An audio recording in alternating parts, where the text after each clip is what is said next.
Hello everyone. I know many of you are listening to this while preparing for sleep. Before we begin, take a moment to notice where you are and what time it is for you right now. You don't need to type anything if you're already drifting off. And if you enjoy calm stories like this, you can gently support the channel by liking and subscribing whenever you feel comfortable. Now, let the rain fade into the background and allow the story to unfold slowly. Story 1. The apartment was quiet in the way only late evenings can be, when the city outside slows just enough for silence to feel heavy. Neighbors later said they heard nothing unusual that night. No shouting, no crash, no sound that suggested something had gone wrong. Yet by morning, everything had changed. The apartment belonged to Daniel Moore, a 36-year-old accounting assistant, who lived alone on the third floor of a small residential building. He was known as quiet, polite, and predictable. He worked regular hours, paid his rent on time, and rarely had visitors. His neighbors described him as someone who kept to himself, offering polite nods in the hallway but little conversation. On the night he disappeared, Daniel had exchanged a few routine text messages with his sister.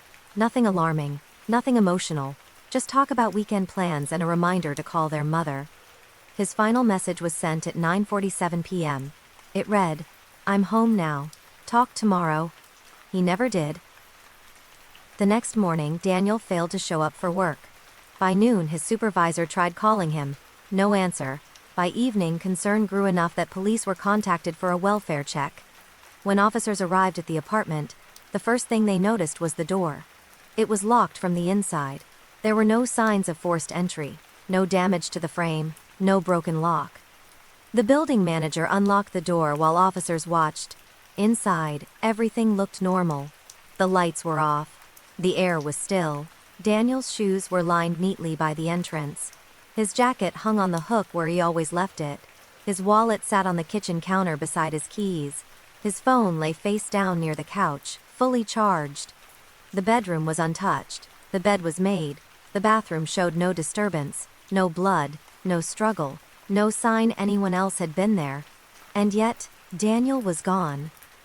Police searched the apartment carefully, checking every room, every closet, even the small storage space above the bathroom ceiling.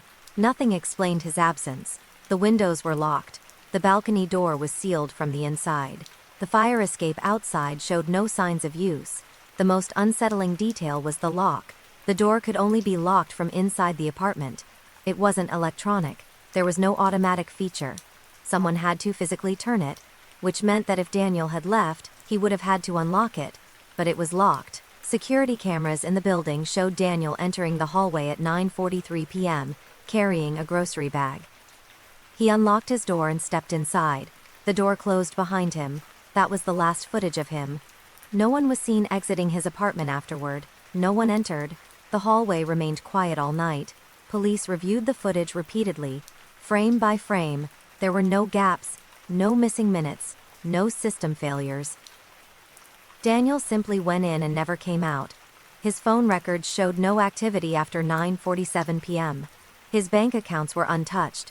His email remained inactive. His credit cards were never used again. Friends were questioned. None reported arguments, threats, or strange behavior. Daniel had made future plans. He had tickets to a concert. He had requested time off work for a short trip he seemed excited about.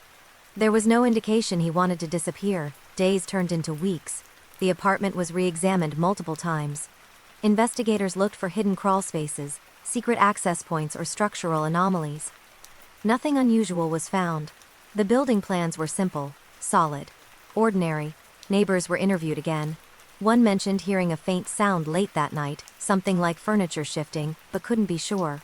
Another thought they heard a door close but couldn't say when. None of it led anywhere.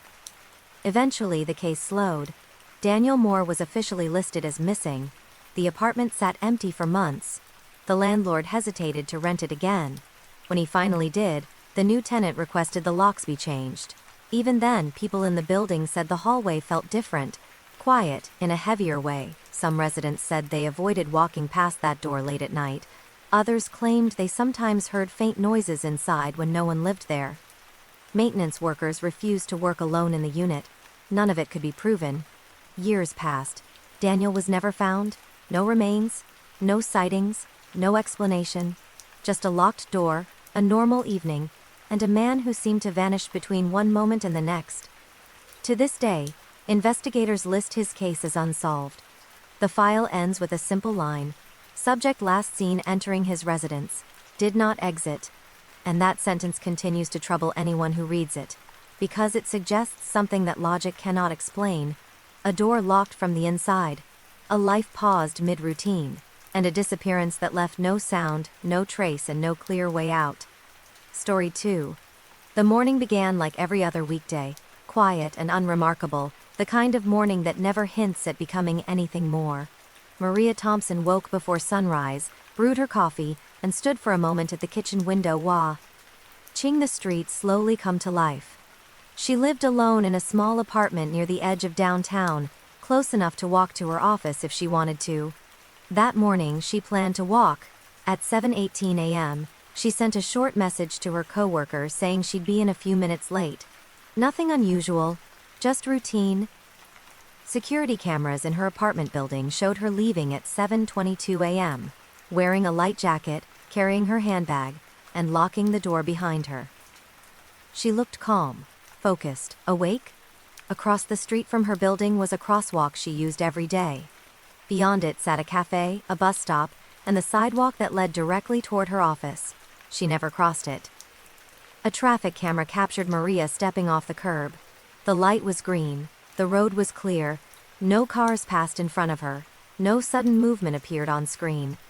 Then, inexplicably, she was no longer there. One frame showed her mid-step.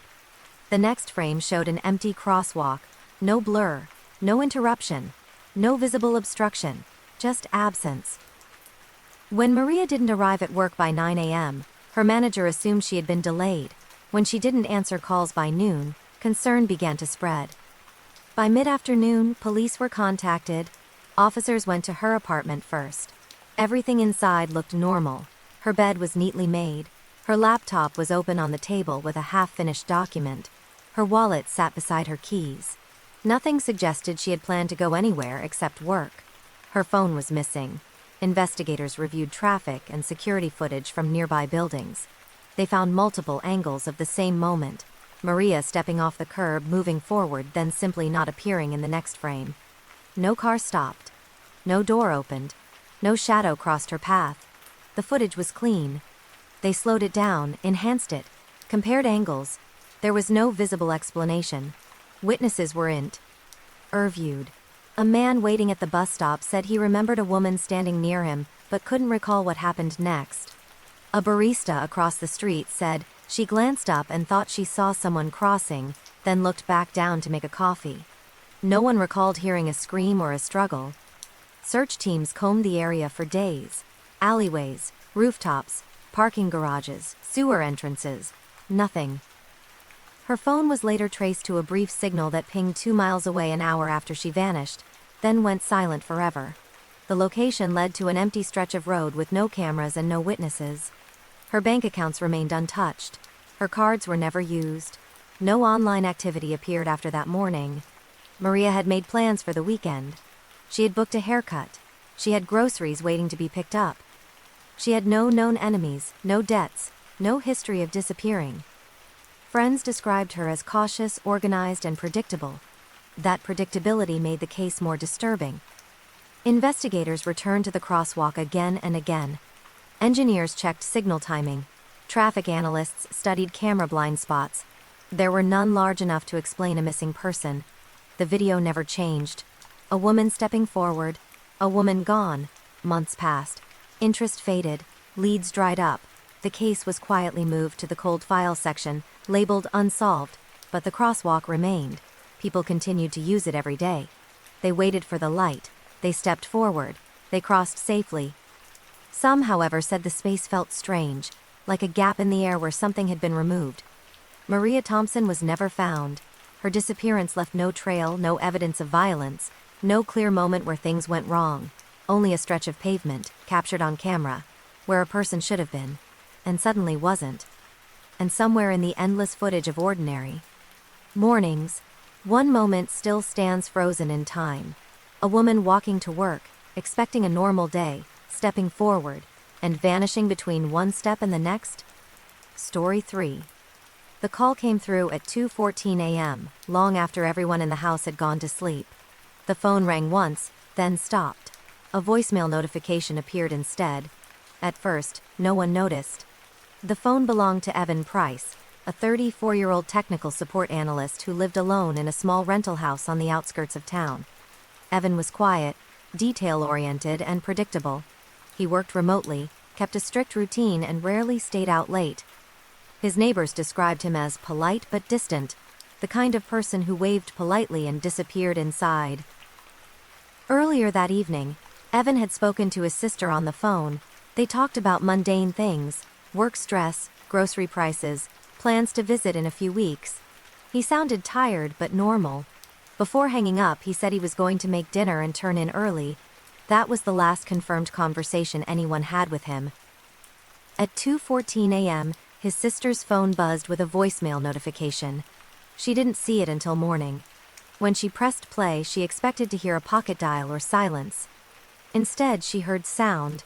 At first it was faint, soft movement, like fabric shifting or something brushing against a microphone. Then came a low, uneven noise, rhythmic but not quite breathing. There were no words, no clear voices, just background sound, as if the phone had been recording from inside a pocket or a dark room. After 36 seconds, the recording ended. Alarmed, she tried calling Evan back immediately. The call went straight to voicemail. By noon, she contacted the police. Officers arrived at Evan's house that afternoon. The front door was locked. No windows were broken, no sign of forced entry. They unlocked the door and stepped in. Sighed. The house looked undisturbed. Evan's shoes were lined neatly by the door. His jacket hung on the back of a chair. A half-prepared meal sat in the kitchen, ingredients laid out but untouched. His laptop was open on the desk, logged in and idle. His phone was not in the house. Investigators searched every room carefully. There were no signs of a struggle, no blood, no overturned furniture, no missing valuables. His wallet was still on the counter. His keys were in their usual place. The voicemail became the central piece of evidence. Audio specialists analyzed it closely. They confirmed it was recorded live and not manipulated. The background noise could not be clearly identified as traffic, machinery, or speech. It didn't match known environmental sounds from Evan's neighborhood. Phone records showed the voicemail had been sent from Evan's phone. The signal briefly connected to a nearby cell tower before cutting out entirely. After that moment, the phone never reconnected to any network. Investigators traced the signal to a general area less than a mile from Evan's home, near a stretch of road bordered by undeveloped land. Searches were conducted on foot and with dogs. Nothing was found. Neighbors were questioned. One recalled hearing a car door late that night, but couldn't say where it came from. Another remembered seeing headlights pass by around the same time. Nothing unusual. Security cameras from nearby houses and businesses were reviewed. None captured Evan leaving his home. None showed him entering a vehicle. There were gaps between cameras, but nothing that clearly explained how he disappeared. Days turned into weeks. Evan's bank accounts remained untouched. His credit cards were never used. His email showed no activity after that night. He missed work without explanation. His employer eventually marked him as missing. The voicemail continued to haunt, though. Say who heard it. Some thought the sound resembled movement in a confined space. Others believed it was simply accidental noise. No expert could say for certain. What disturbed investigators most was the timing. The call was made hours after Evan was last known to be home. If something had happened to him earlier, how did his phone place that call? If he was alive at that moment, why didn't he speak? The case grew cold quietly. No suspects were named, no arrests made, no clear theory ever took hold. Years later, the voicemail still exists in evidence storage, carefully preserved. When played, it sounds the same as it always did. Ambiguous, unsettling, and incomplete. Evan Price was never found. His house was eventually sold. New tenants moved in, unaware of the mystery tied to the address. Life went on around it. But somewhere in digital storage, A recording remains that should never have existed. A call placed after a man vanished, capturing 36 seconds of sound without explanation. A message with no words, a signal without a sender, and a disappearance that began not with a scream, but with silence breaking through a phone line in the middle of the night. Story 4. When the landlord unlocked the door, the first thing everyone noticed was the warmth. It shouldn't have been there. The apartment had been sealed for 3 days, yet the air inside felt recently lived in. Not stale, not cold. The heater was off, the windows closed, but the room carried a faint human warmth, as if someone had only just stepped out. The apartment belonged to Noah Klein, a 29-year-old freelance graphic designer who lived alone on the 4th floor of a quiet building near the edge of the city. He was known for keeping to himself, working late hours, and rarely socializing beyond a small circle of online friends. He hadn't shown up for a scheduled video meeting on Monday morning. At first, his client assumed a technical issue. By Tuesday, emails went unanswered. By Wednesday afternoon, his sister contacted the property manager asking for a welfare check. When police arrived, there were no signs of forced entry. The door opened easily with the master key. Inside, everything looked paused. Noah's laptop sat open on his desk, a design program still running. A half-finished sketch glowed faintly on the screen, cursor blinking as if waiting for the next command. A coffee mug sat nearby, still faintly warm to the touch, though it should have been cold for days. His phone was not in the apartment. His wallet lay on the kitchen counter. His keys were in the bowl by the door. His shoes were lined neatly beneath the coat rack. The bed was unmade, as though he'd risen from it and never returned. The bathroom light was on. The mirror slightly fogged, though there was no steam in the air. It was as if time had stopped, or hesitated. Officers searched every room carefully. No blood. No signs of struggle. No broken furniture. No open windows. The balcony door was locked from the inside. The building's security system was checked next. Cameras showed Noah entering the building on Sunday night at 10:41 p.m., carrying a small grocery bag. He waved briefly at the camera, something he often did jokingly. He rode the elevator to the 4th floor. That was the last time he was seen. No footage showed him leaving. The hallway camera outside his apartment recorded nothing unusual. No visitors, no door opening, no movement at all between 10:42 p.m. and the following afternoon. Police reviewed the footage multiple times, slowed it down, enhanced it, looking for glitches or missing frames. Nothing stood out. It was as if Noah had walked inside and simply stopped existing. Neighbors were interviewed. One reported hearing soft music late that night, but said it stopped. Suddenly, around midnight. Another thought they heard footsteps in the hallway early in the morning, but couldn't be sure which apartment they came from. No one heard a struggle. No one heard a call for help. Search teams checked the roof, stairwells, laundry rooms, storage areas, and surrounding streets. Dogs were brought in but lost the scent near the stairwell landing. There were no nearby cameras that showed Noah exiting the building. His phone was eventually traced to a brief signal early Monday morning, less than a mile away near a closed industrial lot. The signal lasted less than 30 seconds, and was never repeated. A search of the area turned up nothing. Friends described Noah as introverted but stable. He had future plans, deadlines, upcoming payments, messages scheduled to send. He had been excited about a new project he'd just landed. There was no indication he wanted to disappear. Investigators found something else strange while reviewing his computer activity. At 2:03 a.m., hours after he was last seen, a file had been saved on his laptop. A blank document, titled only with the date. No content, just the file name and a timestamp. Someone or something had interacted with the computer, but the apartment was empty. Digital forensics confirmed the file was created locally, not remotely. There was no malware, no remote access software. The keyboard showed faint smudges but nothing usable. The case began to draw quiet attention among investigators. The phrase "locked room disappearance" appeared in internal notes. No explanation fit cleanly. Over time, the apartment was cleared and rented again. New tenants moved in, unaware of its history. But more than one later reported strange things. Warmth in the air when the heat was off, lights left on that they swore they'd turned off, a computer fan noise despite no electronics running. None of it could be pro. Then, Officially, Noah Klein remains missing. His case file ends with a simple line, last confirmed sighting, entering residence, no exit recorded, no explanation offered, only a room that felt lived in long after its occupant was gone, and a question that still lingers quietly in the background. How does someone disappear from a locked apartment, leaving behind warmth, light, and the sense that they were only moments away from returning? Story 5. The footprints appeared overnight, sometime between midnight and dawn, stretching across the thin layer of frost that covered the park.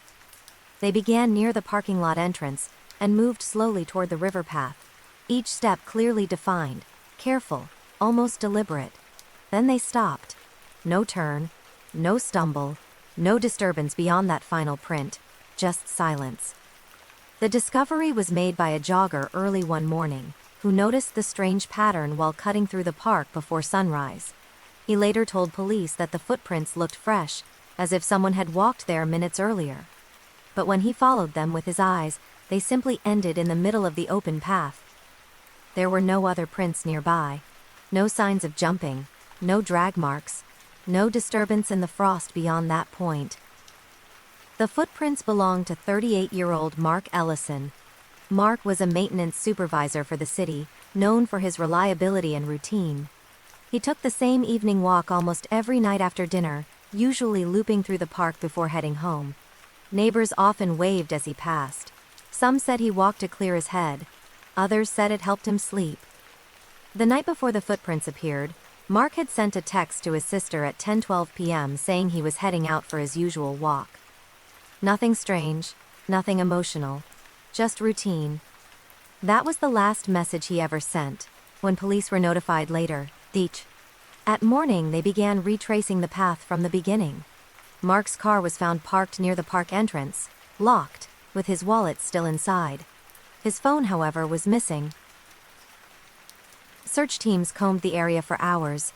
Dogs followed the scent trail easily at first, tracing it along the same path as the footprints. Then suddenly the dogs stopped. They circled the final footprint, confused, whining softly, unable to go farther.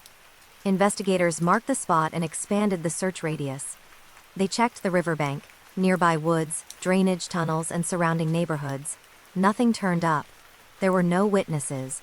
No security cameras pointed directly at the section of trail where the footprints ended. Nearby road cameras showed no one leaving the area on foot or by vehicle around that time. The weather report added to the mystery. The frost had formed sometime after midnight and melted shortly after sunrise. That meant the footprints were made during a very narrow window, likely between 1 and 4 a.m. Yet no one reported seeing Mark during that time. Friends and family were interviewed. Mark had no history of disappearing, no known enemies, no debts, no signs of emotional distress. He had future plans, upcoming projects, and tickets for a concert he was excited to attend. His home showed no disturbance. Dinner dishes sat in the sink. His jacket was gone. His walking shoes were missing. The footprints were photographed, measured, and documented. They matched Mark's shoe size exactly. The sole pattern was identical to his footwear, but the ending made no sense. Experts suggested possibilities: slipping into an unseen hole, being lifted, encountering someone else. Yet no physical evidence supported any of those theories. The ground around the final print was undisturbed. Even the frost was intact. The case drew quiet fascination among investigators. It was rare to have such a clean physical trail with no conclusion. As days passed, the footprints melted away, leaving only photographs and measurements behind. Search efforts expanded outward. Helicopters scanned wooded areas. Volunteers walked grid patterns.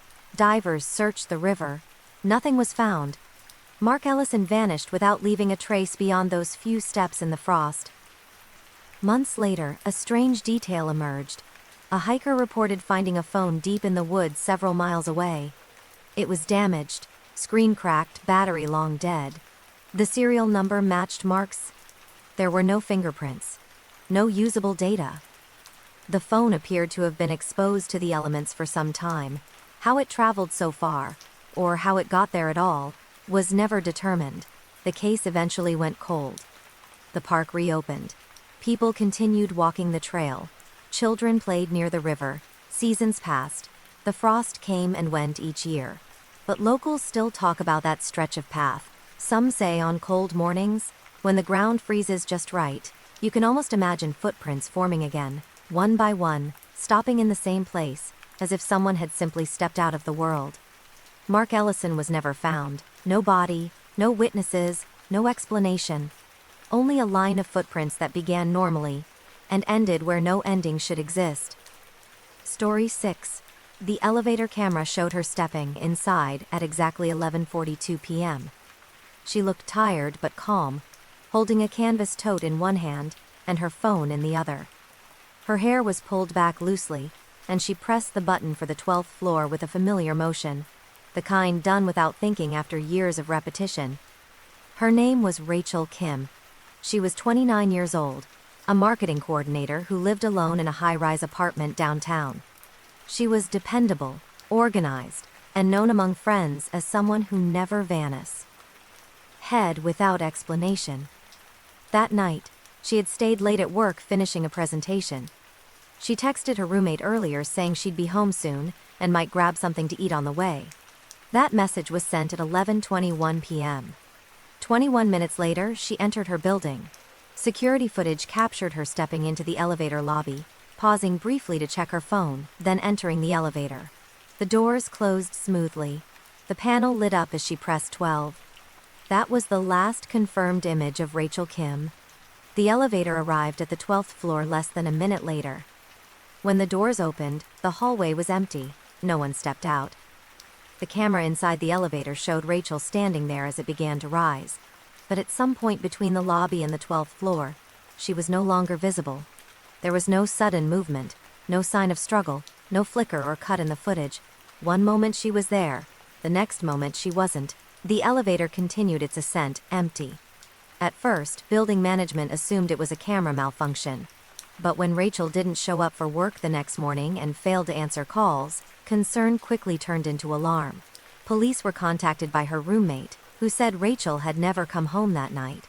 Investigators reviewed all available footage. The lobby camera showed Rachel entering alone. The elevator camera showed her inside, then empty. The hallway cameras on the 12th floor showed no one exiting. No stairwell cameras captured her. No fire alarms were triggered. No emergency stops were recorded. The elevator log showed no malfunctions. Technicians inspected the elevator shaft thoroughly. There was no sign of forced entry, no damage, no evidence anyone could have exited between floors. The maintenance hatch was locked. Safety mechanisms were intact. Rachel's apartment was untouched. Her bed was made. Her bag was missing. Her wallet and keys were not inside. Her phone had gone offline shortly after 11:42 p.m. Cell tower data placed her last signal within the building itself. Friends were interviewed. Co-workers, neighbors. No one had seen or heard anything unusual that night. Rachel had no known enemies, no debts, no history of disappearing. She had plans scheduled for the following week, tickets purchased, meetings arranged. Her online activity ended abruptly that nig. Investigators replayed the elevator footage hundreds of times. They slowed it down frame by frame, searching for reflections, shadows, distortions, anything that might explain the moment she vanished. Nothing appeared. Some suggested she may have crouched or moved out of frame, but the camera angle made that nearly impossible. Others suggested camera failure, but the footage showed no interruption. The system recorded continuously. Experts were brought in. Engineers, video analysts. None could explain it. The case quietly unsettled everyone who worked on it. Over time, rumors spread among residents. Some claimed the elevator felt wrong after midnight. Others said it sometimes paused between floors for no reason. Maintenance logs showed no issues, but complaints continued. A year later, another tenant claimed their elevator stopped briefly between floors, and the lights flickered. When it resumed, the floor indicator jumped numbers. No one was hurt, but fear lingered. Rachel Kim was officially listed as missing. No remains were ever found. No charges were filed. No suspects named. Her family held vigils. Her friends left flowers near the building entrance. Life continued around the place where she vanished. The elevator still runs every day. People still step inside, press their buttons, and ride upward without thinking twice. But some residents avoid riding alone late at night, because somewhere between the lobby and the 12th floor, a woman entered an elevator and never arrived, and the camera recorded everything, except where she went. Story 7. At 3:06 a.m., Daniel Harper's phone sent a message. That alone would not have been strange, except Daniel had been declared missing for almost 12 hours. The message was short. Only 4 words. "I'm still here." It was sent from his number, through his phone, using his messaging app. There were no typos, no strange symbols. Just a simple sentence that appeared on his sister's screen, while she sat awake in her living room, unable to sleep. She stared at it for several seconds, waiting for another message to follow. None came. Daniel was 32 years old, a quiet IT technician who lived alone in a small townhouse on the outskirts of the city. He lived a structured life, rarely breaking routine. He worked weekdays, grocery shopped on Sundays, and spoke to his sister almost every night. The last time anyone saw him was the previous evening, when a neighbor noticed him taking out the trash around 7:40 p.m. He waved, exchanged a few words, and went back inside.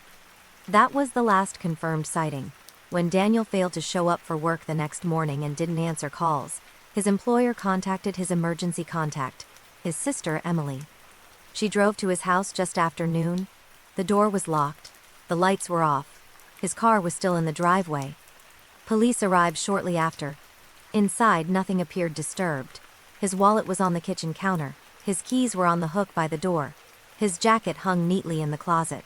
The bed looked slept in, but not recently disturbed. His laptop sat open on the desk with a paused video. His phone, however, was missing. Investigators initially assumed he may have stepped out unexpectedly. But hours passed, and no sign of Daniel appeared. Then, at 3:06 a.m., the message arrived.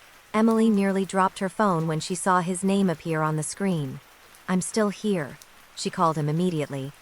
The call rang once, then went to voicemail. Police were contacted again.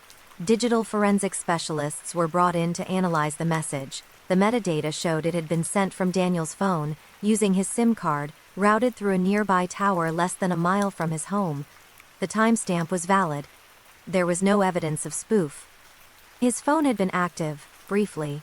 Nearly 15 hours after he vanished, search teams were deployed to the area where the signal originated. It led to an industrial zone with abandoned warehouses, fenced lots, and empty loading bays. Officers searched on foot and with dogs. Nothing was found. The phone did not ping again. Investigators reviewed Daniel's digital history. His last known activity before disappearing was a web search made shortly before midnight. Strange sounds in house at night. No follow-up searches, no messages, no calls. Friends and coworkers described Daniel as cautious and analytical. He didn't believe in paranormal things. He didn't play pranks. He had no history of mental illness. His sister told police he had mentioned hearing unexplained noises in his home over the past week. Soft taps, faint movement, sounds that stopped when he turned lights on. He had laughed it off, saying it was probably pipes or the house settling. Still, the timing unsettled investigators. They searched his home again more thoroughly. Behind a bookshelf they found faint scuff marks on the floor, as if something heavy had been moved recently. The wall behind it showed a slightly different shade of paint. Thermal imaging revealed a hollow space. When the wall was opened, it revealed a narrow crawl space running between units. Old construction, sealed decades earlier during renovations. Dust covered most of it, undisturbed. Except for one area. There were fresh footprints and drag marks. The space led nowhere useful. Just a dead end between walls. No exit, no access to the outside. No sign of Daniel. The footprints stopped abruptly. Investigators could not explain how someone could enter, move through the space, and disappear without a trace. The phone was never found. The message remained unexplained.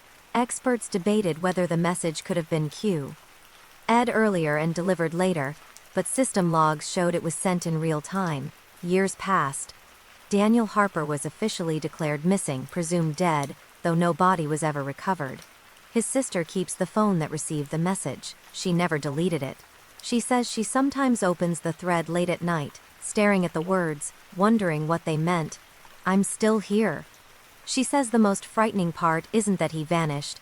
It's that, for a moment, hours after disappearing, he reached out, and whatever place he was in, he believed he was still somewhere at all. Story 8. The hotel room had been cleaned, inspected, and locked. Still, no one ever stayed in it again. Room 417 sat at the end of a quiet hallway in a mid-sized coastal hotel that catered mostly to business travelers. It wasn't luxurious, but it was clean, modern, and usually booked weeks in advance. That changed after the night Thomas Reed checked in, and never checked out. Thomas was 42, a regional sales representative who traveled frequently.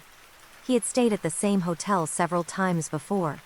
Staff recognized him instantly when he arrived that evening, polite as always, carrying a small rolling suitcase and a laptop bag. He checked in at 8:17 p.m. Security footage showed him taking the elevator alone to the 4th floor. He exited, walked calmly down the hallway, and unlocked room 417. The door closed behind him. That was the last confirmed sighting. The following morning, housekeeping knocked on the door shortly after 10 a.m. There was no response. Assuming the guest was still asleep, they returned later. When no answer came again, the front desk attempted to call the room. The phone rang endlessly. By early afternoon, hotel staff unlocked the door to perform a wellness check. The room was empty. The bed was neatly made. Towels were folded.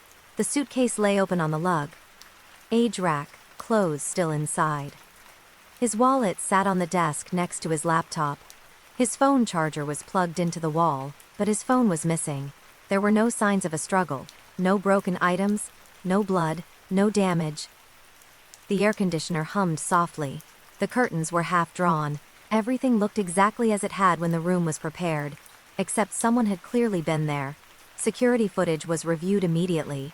The hallway camera showed Thomas entering the room the night before. It never showed him leaving. No one else entered the room either. Housekeeping carts passed by. Other guests walked the hallway.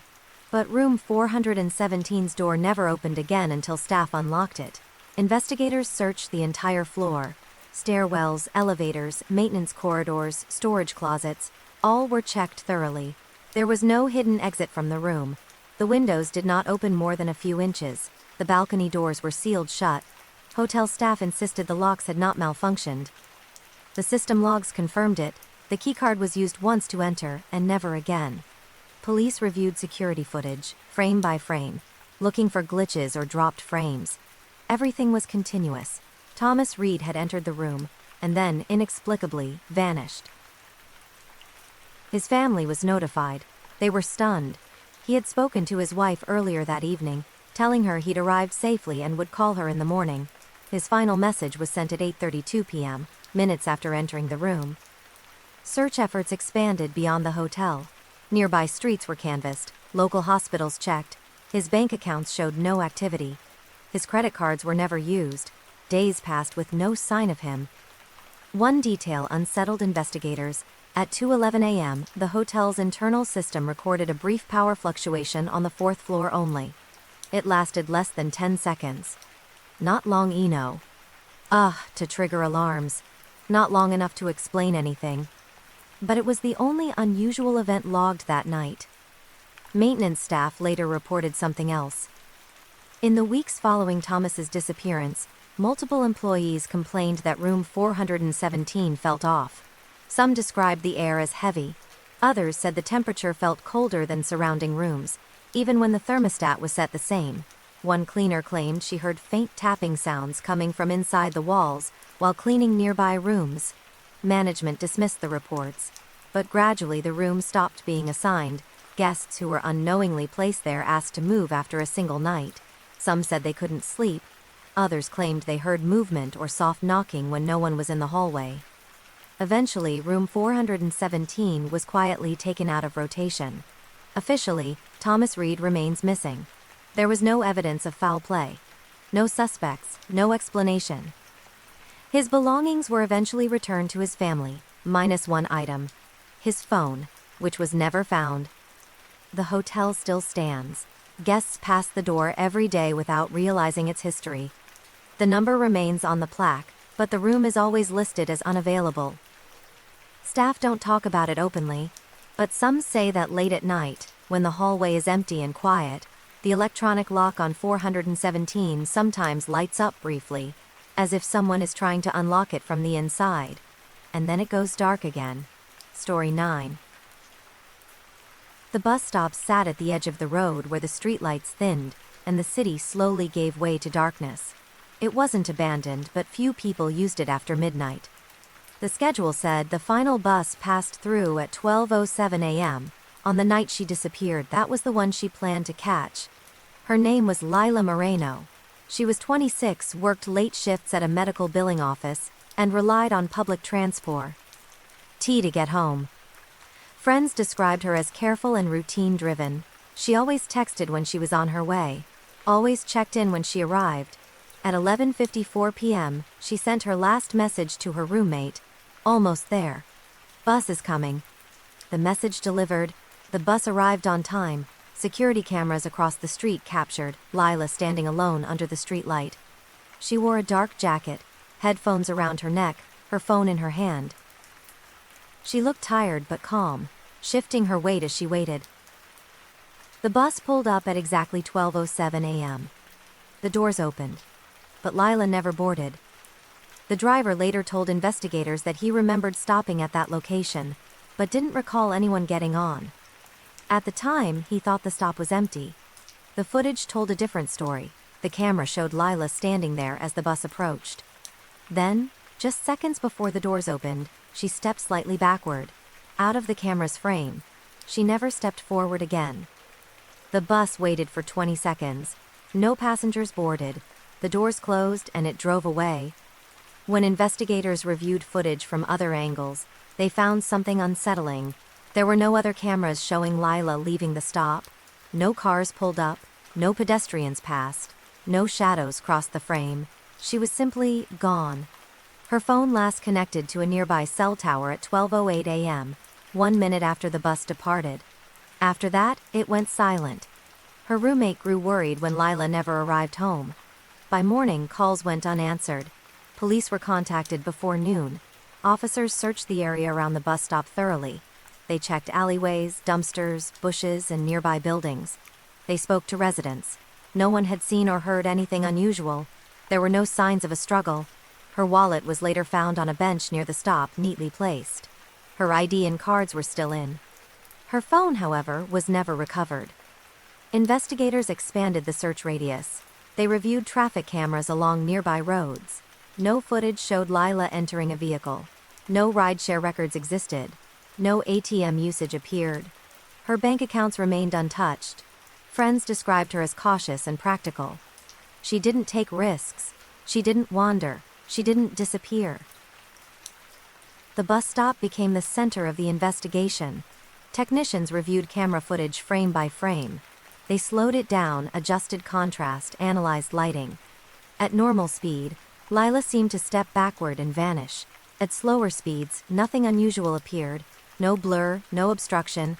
The moment simply ended. A few weeks later, a maintenance worker reported something strange.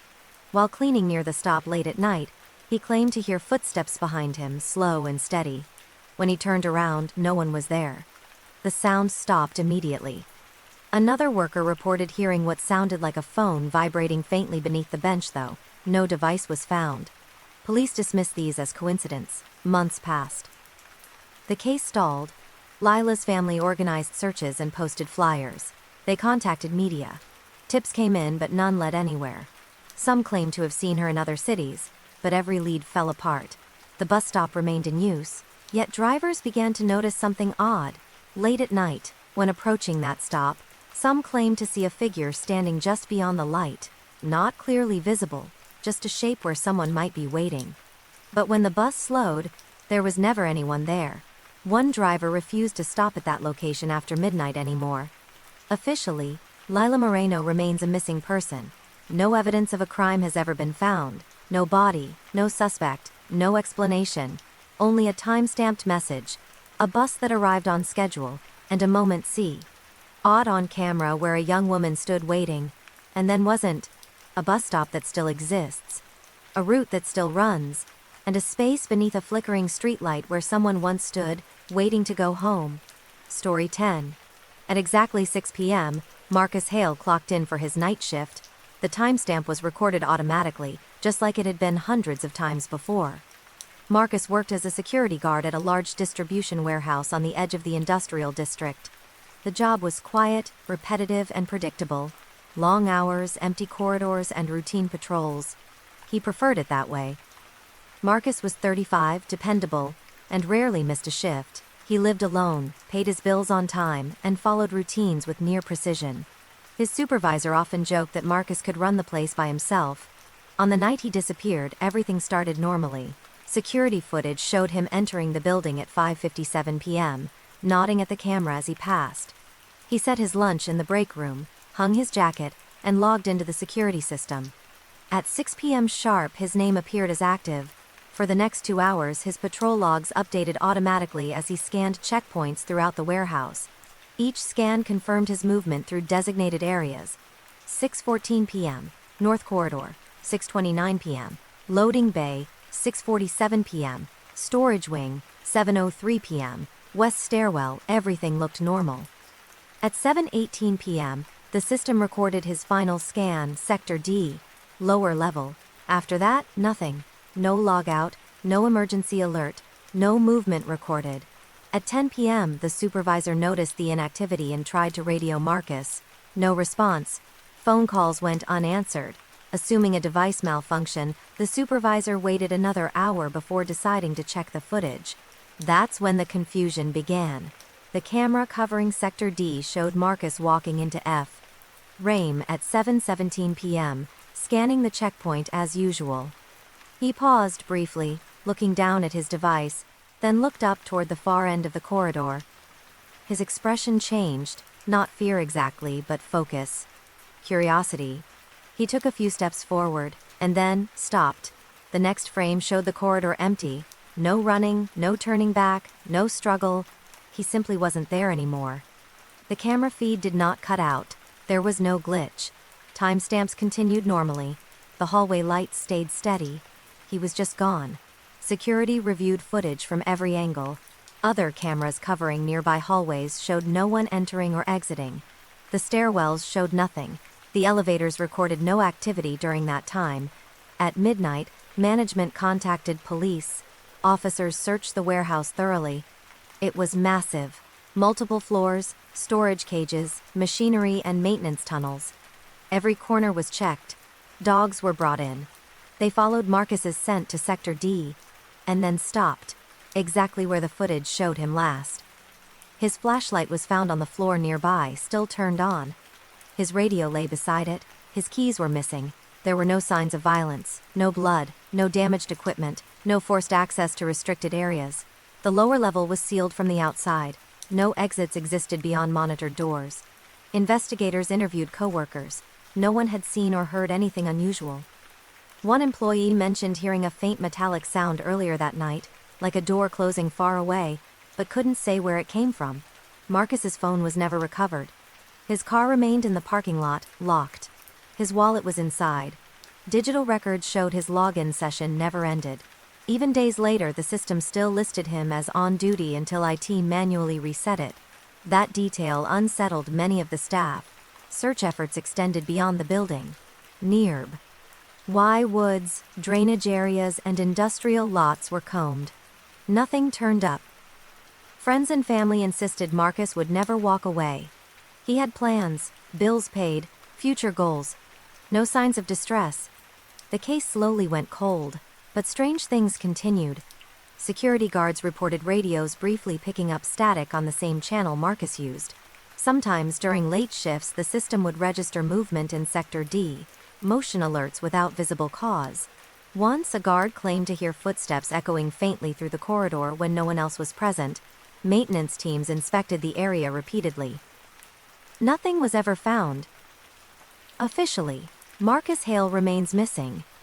His case file ends with a strange note, added by an investigator years later. Last confirmed action. Logged on duty. No log of departure. The warehouse still operates, shifts still change, security still clocks in and out, but in the system, one name remains frozen in time, permanently marked as active, a guard who started his shift and never finished it. Story 11. The phone started ringing on a Thursday morning. At first, no one thought much of it. The number belonged to an empty house at the end of Maple Row, a place that had been quiet for months, but the call didn't stop. It rang once every hour, day and night, always the same number. The house belonged to Eleanor Finch, a 61-year-old retired librarian who lived alone. She was known for her routines, her neat garden, and her gentle manners. She rarely traveled, and almost never missed her weekly calls with her sister. When Eleanor didn't answer her phone on Tuesday, her sister assumed she was busy. By Wednesday evening, concern set in. By Thursday morning, neighbors began noticing something stranger. Phones in nearby homes were ringing. Each time they answered, the caller ID showed Eleanor Finch's number. But when they picked up, there was on. Silence. No breathing, no background noise, just an open line. Then the call would disconnect after exactly 30 seconds. At first, people assumed it was a malfunction, maybe a glitch in the phone system. But the calls kept coming. Every hour, on the hour. Police were contacted when the phone rang again, at 3 a.m. Officers went to Eleanor's house for a welfare check. The front door was locked, no lights were on, no signs of forced entry. The officers knocked, no answer. With permission from her sister, they entered. Inside, the house looked carefully maintained. The kitchen was clean. A half-read book lay open on the armchair. A cup of tea sat cold on the side table. Eleanor was not there. Her bedroom was untouched. Her clothes were neatly folded. Her purse and keys were on the dresser. Her shoes were lined up by the door. Her phone, however, was not in the house. And yet, it was still calling people. Police contacted the phone company. Records showed outgoing calls originating from Eleanor's number every hour on the hour, beginning Tuesday night at 11 p.m. Each call lasted exactly 30 seconds. The signal appeared to come from her house. Technicians checked the line. No forwarding, no spoofing, no errors. The calls were real. Search teams were deployed. Officers checked nearby roads, woods, and vacant lots. Nothing turned up. Neighbors were interviewed. No one had seen Eleanor leave. No one heard a struggle. One neighbor mentioned hearing a phone ringing late at night through the open window of Eleanor's house. Faint, repetitive, echoing. Inside the home, investigators searched more carefully. In the living room, they noticed something odd. The landline phone was unplugged. The cord lay coiled on the floor. Yet the calls continued. Technicians replaced the phone entirely. The calls kept coming. They disconnected the house line at the junction box. STI. LL, the calls continued. Every hour. Exactly 30 seconds. Always silence. The phone company escalated the issue to engineers, who were unable to trace the routing beyond a vague internal loop. According to their systems, the calls were being initiated from Eleanor's number, but not from any active device. On the third night, one officer stayed in the house to observe. At 2 a.m., his phone rang. Caller ID, Eleanor Finch. He answered. At first there was nothing. Then, very faintly, he heard something that sounded like movement. A soft shuffling noise, a faint tap. Then, just before the call disconnected, a whisper. So quiet he couldn't make out the words. The call ended at exactly 30 seconds. The officer later said he couldn't explain the sound, only that it made his skin crawl. The call stopped abruptly after the third day. No final call. No explanation. Eleanor Finch was never found. Her bank accounts were untouched. Her pension remained unclaimed. There was no activity tied to her identity after the day she vanished. The phone company eventually closed the case, marking it as an unexplained network anomaly. The house was sold months later. The new owners reported no issues until the first anniversary of Eleanor's disappearance. At exactly 11 p.m., their phone rang. Caller ID showed a name they didn't recognize. Eleanor Finch. They didn't answer. The ringing stopped after 30 seconds. It never happened again. Officially, Eleanor Finch remains a missing person. No evidence of foul play, no explanation for the calls, just a phone that rang long after its owner was gone. As if something, somewhere, was still trying to reach out. Story 12. Every night, the security system logged the same event. 3:17 a.m., front door opened, front door closed. No alarm triggered, no forced entry, no one seen. At first it was dismissed as a glitch, but then someone disappeared. The house belonged to Victor Hale, a 54-year-old civil engineer who lived alone in a quiet suburban neighborhood. He was known for his routines and precision. He woke at the same time every day, walked the same route, and kept his home meticulously organized. His security system was his pride. Motion sensors, door logs, and cameras he personally installed. That system was how the mystery began. One morning, while reviewing logs out of curiosity, Victor noticed something strange. His front door had recorded an open event at 3:17 a.m. the night before. He knew he hadn't gotten up. He slept through the night without disturbance. Assuming a software error, he reset the system. The next morning, the log showed it again. 3:17 a.m. Door opened, door closed. No alarm, no motion detection, no camera activation, only the log. Victor mentioned it casually to a neighbor, joking that his house might be haunted. The neighbor laughed and suggested a faulty sensor. But on the third night, Victor woke suddenly at exactly 3:17 a.m., heart pounding for no clear reason. The house was silent. He checked the front door. It was locked. The system log, however, showed the same entry again. That morning, Victor called the security company. A technician came later that day and inspected everything. Sensors were functional. Wiring was intact. No errors appeared in diagnostics. The technician suggested a software update and replaced the door sensor anyway. That night, the log recorded nothing. For 3 days, everything seemed normal. Then, on the fourth night, the entry returned. 3:17 a.m., front door opened, front door closed. This time, Victor also noticed something else. His shoes had moved. They were usually placed neatly beside the door. That morning one was slightly turned, as if nudged. Uneasy but rational, Victor convinced himself he was imagining patterns. Stress. Lack of sleep. He avoided telling anyone else.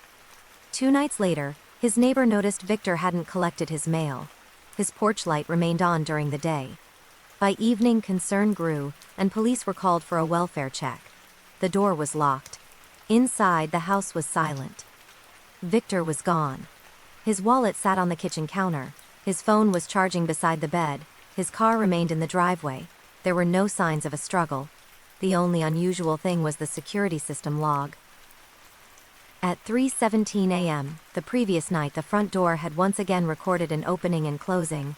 This time, there was also motion detected in the hallway. But when investigators checked the camera footage, there was nothing.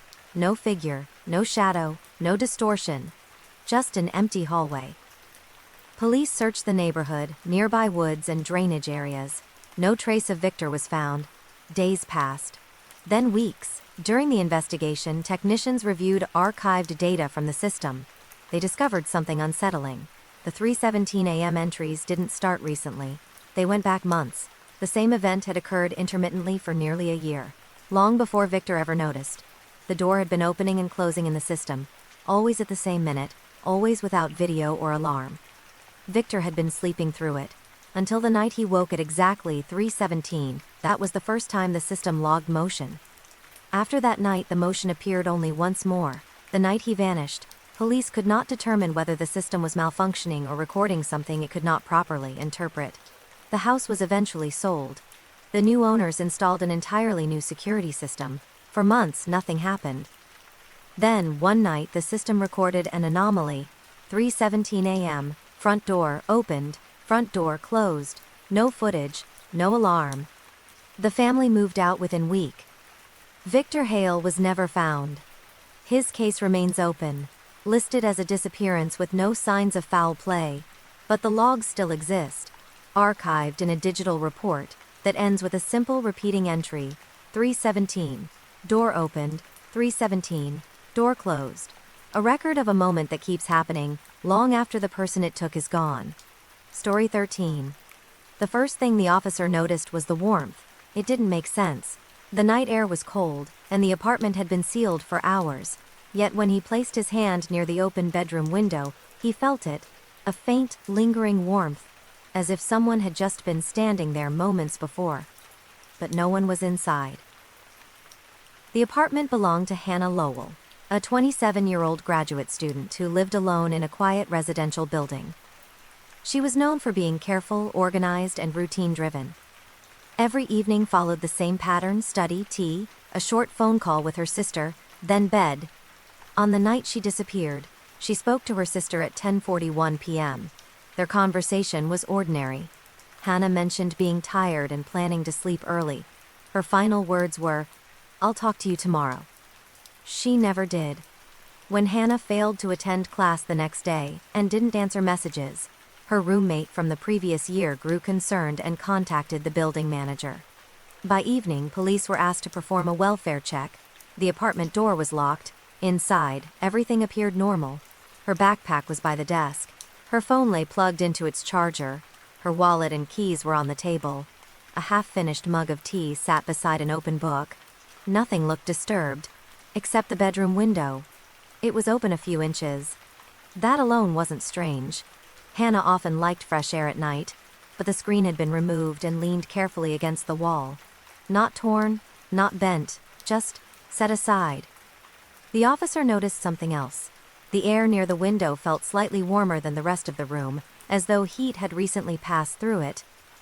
Outside, the ground showed no footprints, no marks, no scuffing. The grass beneath the window was undisturbed. The building's security footage was reviewed.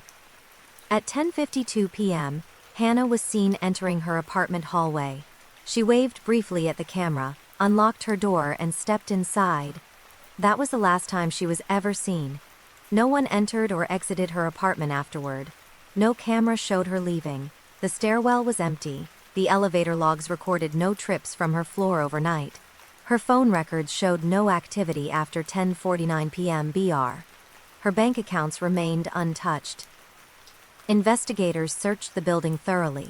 Storage rooms, rooftops, maintenance shafts, laundry areas. Dogs were brought in but lost her scent near the bedroom window. Neighbors were interviewed. One said they thought they heard a soft sound around midnight, like a window sliding, but assumed it was the wind. Another claimed they heard footsteps on the roof briefly, then nothing. The roof, however, showed no footprints. The weather that night had been dry and cool, perfect conditions for leaving marks. Yet none existed. The case puzzled investigators because of one detail that couldn't be explained: thermal data. The building had recently installed a smart heating system with temperature sensors in each unit. Logs showed a brief temperature spike near Hannah's bedroom window at 10:58 p.m., lasting less than 1 minute. It was the only anomaly in weeks of data. After that moment, temperatures returned to normal.br. What caused it was unclear. The system wasn't malfunctioning. No heater was activated. No appliance was nearby. It was as if something warm had passed through the space, and then vanished. Months passed. Hannah's belongings were boxed and given to her family. The apartment was cleaned and eventually re-rented. New tenants reported nothing unusual at first. Then one winter night, the building manager received a complaint. The heater in that unit was malfunctioning, they said. The room felt warm near the window even though the system was off. Maintenance inspected it. Nothing was wrong. The warmth faded on its own. Hannah Lowell was officially declared missing 2 years later. No suspects. No evidence of violence. No explanation. Only an open window that had never been forced. A room that seemed briefly disturbed by heat, and a moment in time where someone vanished without a sound. Some residents still avoid that side of the building late at night.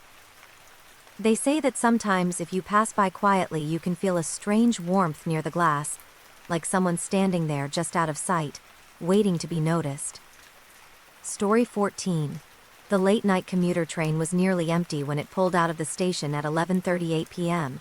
Only a handful of passengers sat scattered across the cars, most of them half asleep, staring at their phones or the dark windows.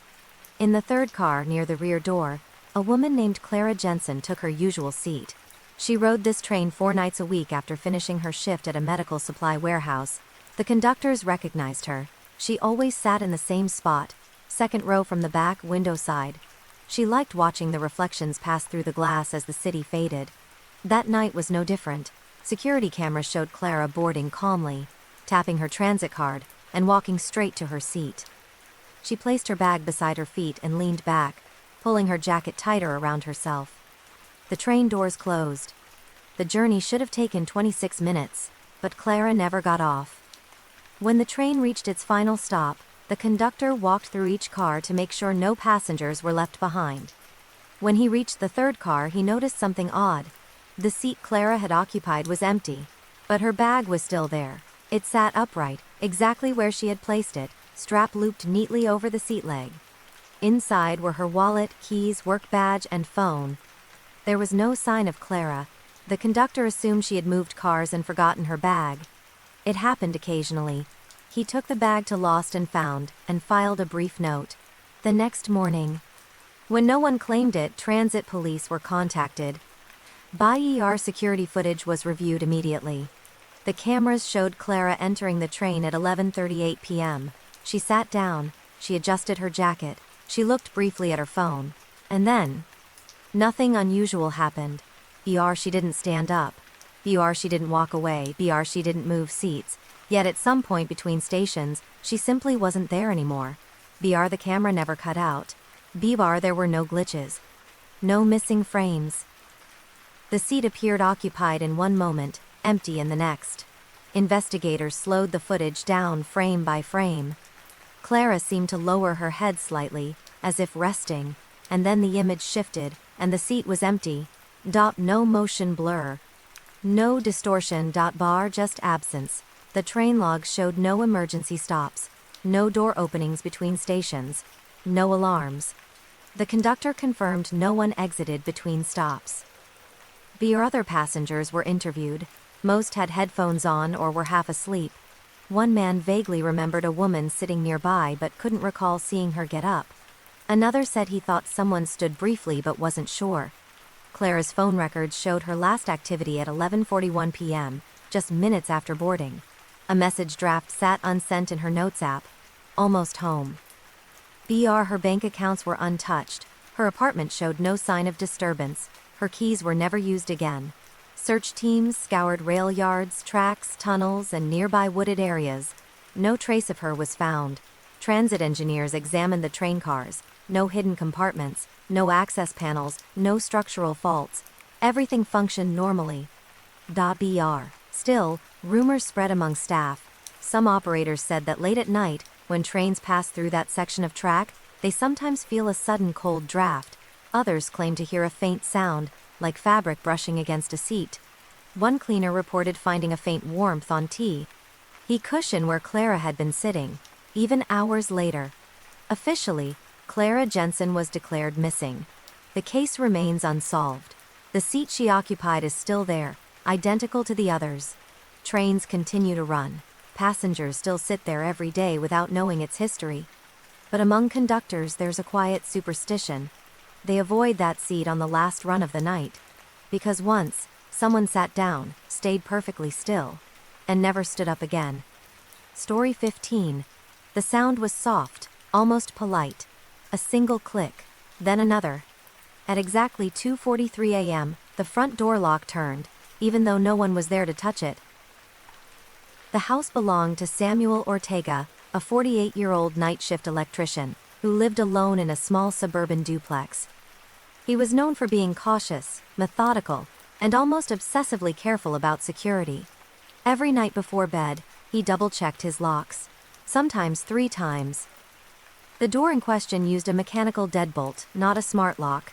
No Wi-Fi, no remote access, just metal and a key. That night, Samuel had finished dinner around 9 p.m. and spent the evening watching television. He texted his brother at 10:52 p.m., joking about how quiet the neighborhood had become. His last message read, "Dead silent tonight. Feels strange." At 11:30 p.m., his lights went off. At 2:43 a.m., the motion sensor in his hallway activated. Security logs later showed that the front door unlocked itself, then locked again. No alarm triggered, no forced entry detected, just a clean unlock and lock sequence. The system recorded it as normal use. The next morning, Samuel did not report to work. His supervisor tried calling several times. No answer. By noon, concern turned into worry. A welfare check was requested. Police arrived shortly after 1 p.m. The front door was locked. Inside, the house looked untouched. Samuel's wallet sat on the kitchen counter. His keys were on their hook. His phone lay on the coffee table fully charged. His shoes were neatly lined by the door. His jacket hung in the closet. There were no signs of a struggle. No broken windows, no open doors, no blood. The bed was slightly rumpled, as if he had slept in it. The bathroom sink was damp, as though someone had washed their hands recently. But Samuel was gone. Investigators reviewed the security logs. Everything pointed to the same moment, 2:43 a.m. The lock disengaged, then re-engaged, no motion afterward. Footage from neighboring houses showed nothing unusual. No one approached the front door. No vehicles passed at that exact moment. Neighbors reported hearing nothing. The door hardware was examined carefully. There were no faults, no defects, no loose components. The lock required a physical key to turn. Samuel's keys were still inside the house. His spare key was accounted for. No signs suggested forced entry or tampering. Police widened the search. Dogs were brought in, but they lost his scent near the front doorway. The trail simply stopped. His phone records showed no activity after 10:52 p.m. His bank accounts remained untouched. There was no evidence of planning, stress, or conflict. Friends said Samuel had been in good spirits. He had plans for the weekend. He talked about repainting his living room. The mystery deepened when technicians reviewed the internal log again. The lock didn't just unlock and lock. It paused, for nearly 4 seconds, in the unlocked position, as if someone had opened the door and stepped through. But no door movement was detected, no change in pressure, no sound, just the mechanism turning. Investigators attempted to recreate the event. They tested vibrations, power fluctuations, temperature changes. Nothing could reproduce the exact sequence. Months passed. The house remained empty, neighbors reported. Small things they couldn't explain. Faint clicking sounds late at night, like a key turning slowly. A door that felt warm to the touch in the early morning hours. The occasional sense that someone had just left the entryway. One neighbor claimed that at exactly 2:43 a.m., their dog would wake up and stare at the front door, whining softly. Samuel Ortega was officially declared missing 2 years later. His case remains unsolved. The security log, a simple digital record, still exists, archived by police. It shows a single unexplained event in the middle of the night, unlocked, locked, no entry recorded, no exit detected, just a door that opened for someone who never came back. Story 16. The monitor turned on by itself at 1:12 a.m. At first, no one noticed. The small screen on the nightstand flickered to life, glowing softly in the dark bedroom. The audio activated a second later, filling the quiet with a low hiss of static. Then came a voice, not a cry, not breathing, a voice, hello. It was faint, distant and calm, like someone speaking from the far end of a hallway. The room belonged to Megan and Daniel Rowe, a young couple living in a modest townhouse on the outskirts of town. Their daughter, Lily, was just 6 months old. The baby monitor had been installed in her nursery and used every night without issue. But that night, Lily was sleeping beside her mother. The nursery was empty. At 1:12 a.m., Megan stirred when the monitor activated. She assumed Lily had moved or made a sound, but when she looked at the screen, the crib was empty. Still, the audio continued, soft static, then a whisper. Hello, can you hear me? Megan froze. She nudged Daniel awake. He listened, confused at first, then visibly unsettled. The voice came again, clearer this time. I can see you. Daniel grabbed the monitor and checked the camera feed. The nursery appeared exactly as it showed. Old empty crib, door closed, lights off, no movement, no shadows. The audio crackled again. A faint breathing sound followed, slow and uneven. Daniel muted the monitor. The sound stopped instantly. They sat in silence for several seconds before turning the volume back on. Nothing. No static. No voice. They told themselves it was interference, a crossed signal. Baby monitors were known for that. Still, neither of them slept well. The next morning, Daniel checked the device logs. The monitor showed it had activated itself at 1:12 a.m., for just under 3 minutes. There were no errors. That night, they turned the monitor off completely. At 1:12 a.m. it turned on again. This time the screen displayed movement. The camera showed the nursery, empty. But the angle looked slightly different, as if it had shifted. Then the audio came through. A slow exhale. Then a whisper, clearer than before. "She's not here." Megan began to cry.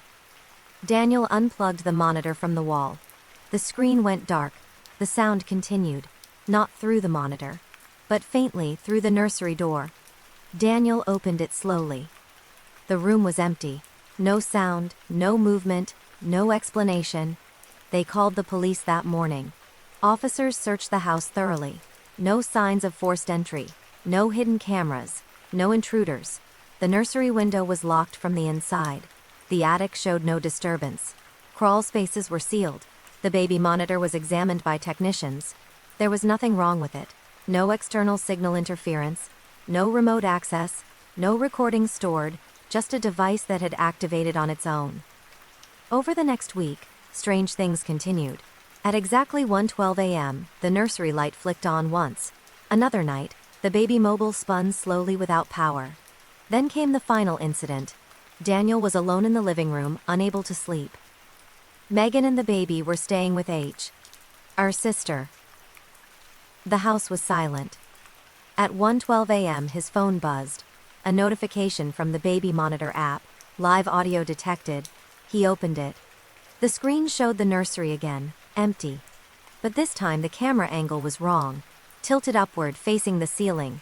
A soft voice whispered through the speaker. "You moved her."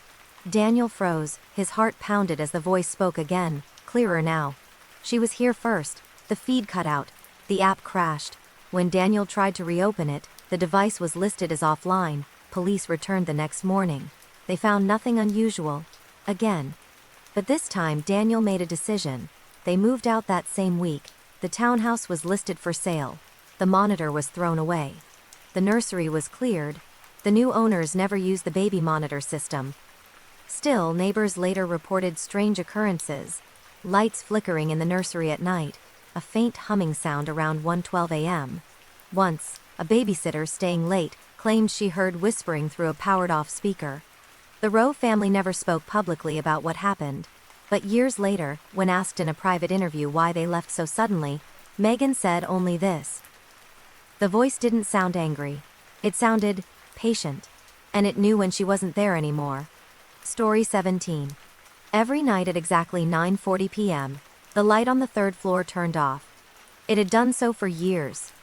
The building was a small municipal office complex, mostly empty after business hours. Only one employee ever stayed late, Arthur Bell, a records clerk in his early 50s who preferred working after everyone else had gone home. He liked the quiet, the order, the predictability. Arthur had worked there for nearly 20 years. He never missed a shift, never arrived late, never left tasks unfinished. His co-workers joked that if the building ever ran itself, it would still somehow run on Arthur's schedule. On the night he disappeared, nothing seemed different. Security cameras recorded him entering the building at 6:12 p.m., nodding to the lobby camera as he always did. He carried a small paper bag with his dinner and a folder tucked under his arm. At 9:39 p.m., the camera in the hallway outside his office showed him standing, stretching slightly, and switching off his desk lamp. At 9:40 p.m., the light in his office went dark. That was normal. What wasn't normal was what came next. Arthur never came out. The motion sensor in the hallway showed no activity after that moment. No footsteps, no door opening, no elevator usage, no stairwell movement. The building remained still until morning. At 7:15 a.m., the cleaning crew arrived and noticed the office door was locked from the inside. They assumed Arthur had simply left early and locked up, but when they tried to open the door, it wouldn't budge. Facilities was called. When the door was finally unlocked, the room was empty. Arthur was gone. His jacket hung neatly on the back of his chair. His wallet lay on the desk beside his keys. His phone was plugged into the wall, fully charged. His half-eaten sandwich sat wrapped in paper, untouched. The office window was closed and locked. The air vents were too small for a person to pass through. The ceiling tiles were undisturbed. There was no sign of a struggle. No note. No indication he had planned to leave. Security footage was reviewed in full. Arthur entered the office. Arthur turned off the light. After that, nothing. No shadow, no flicker, no movement. It was as if he had simply stopped existing in the space between frames. Police searched the building thoroughly. Every floor, stairwell, closet, and maintenance corridor. Dogs followed Arthur's scent to the office doorway, and then stopped. Outside, the trail vanished. Co-workers were questioned. No conflicts, no UL behavior. No reason to disappear. His bank accounts were untouched, his pension untouched, his email inactive. His phone never moved. What unsettled investigators most was a detail buried in the building's electrical log. At 9:40 p.m., when Arthur's office light switched off, the system recorded a brief power fluctuation, less than 1 second, isolated only to that room. No breaker tripped, no outage was recorded elsewhere. Just a momentary dip, then normal operation. It was dismissed as a glitch. Weeks passed. The case went cold, but the building staff noticed something else. Some nights, long after closing, a faint glow appeared beneath the office door, as if the light had been turned on again. When security checked, the door was locked. The light switch inside was in the off position. And yet the glow persisted for a few seconds before fading. One night, a guard reported hearing the sound of paper shuffling from inside the office. Another heard the soft scrape of a chair. No one ever opened the door while those sounds occurred. Eventually, the office was sealed and reassigned for storage. The lock was replaced. The wiring was disconnected. Still, on rare occasions, a faint light would leak under the door around 9:40 p.m. Exactly. Arthur Bell was officially declared missing 5 years later. No evidence of foul play. No body. No explanation. Just a final timestamp, a light switched off, and a man who never walked out of the room he worked in every day. Some employees still avoid that hallway late at night. They say that if you stand quietly near the door at the right time, you can almost hear the sound of papers being sorted. Steady, methodical, familiar. As if someone is still finishing their shift, waiting for a clock that never quite reaches the end. Story 18. The stairwell was supposed to be ordinary. It connected all 6 floors of the apartment building. Used daily by tenants who preferred walking instead of waiting for the elevator. There were no locked doors, no hidden levels. Nothing unusual on the blueprints. And yet, one night, someone went down those stairs and never came out. Her name was Natalie Brooks. She was 31 years old, a graduate student who had recently moved into the building. Quiet, polite, and punctual, she was known for taking the stairs late at night to clear her head after studying. On the evening she disappeared, she texted her roommate at 11:09 p.m., going for a quick walk. Back in 10, security footage showed her leaving their apartment on the 4th floor at 11:12 p.m., wearing a hoodie and sneakers. She waved casually at the hallway camera and pushed open the stairwell door. That was the last time anyone saw her. The stairwell camera caught her stepping inside. The door closed behind her. The next frame showed an empty stairwell. No movement downward, no return upward, nothing. At first, investigators assumed a camera glitch, but when they checked footage from other floors, the stairwell remained empty the entire night. The exit door on the ground floor never opened. No motion sensors were triggered. The elevator cameras showed no activity matching Natalie's appearance. Her phone last pinged at 11:13 p.m., inside the building. After that, it went offline. The next morning, when Natalie didn't return, her roommate contacted building management. Police arrived shortly after. They searched the stairwell from top to bottom, 6 floors, concrete steps, metal railings, no windows, no side doors, no access panels large enough for a person. The stairwell ended cleanly at the ground floor exit. There was nowhere else to go. They checked the roof access. Locked. They checked the basement. Locked. They checked every apartment door. No one had seen her. Dogs were brought in. They tracked her end to the stairwell entrance, and then stopped. Investigators reviewed blueprints. There were no hidden levels, no maintenance shafts wide enough to hide someone, no crawl spaces. Yet Natalie had entered the stairwell and never exited. Her apartment showed no signs of struggle. Her wallet and laptop were still inside. Her jacket and shoes were missing, the ones she wore when she left. Friends described her as cautious and level-headed. She had upcoming exams, plans, goals. No history of mental health issues. No desire to disappear. Weeks passed. Flyers went up. Searches expanded to nearby streets and parks. Nothing surfaced. Then something strange happened. A resident on the second floor reported hearing footsteps in the stairwell late at night. Slow, steady, descending. They checked through the peephole and saw nothing. Another tenant reported hearing someone whisper their name from behind the stairwell door. Maintenance inspected the area. Nothing was found.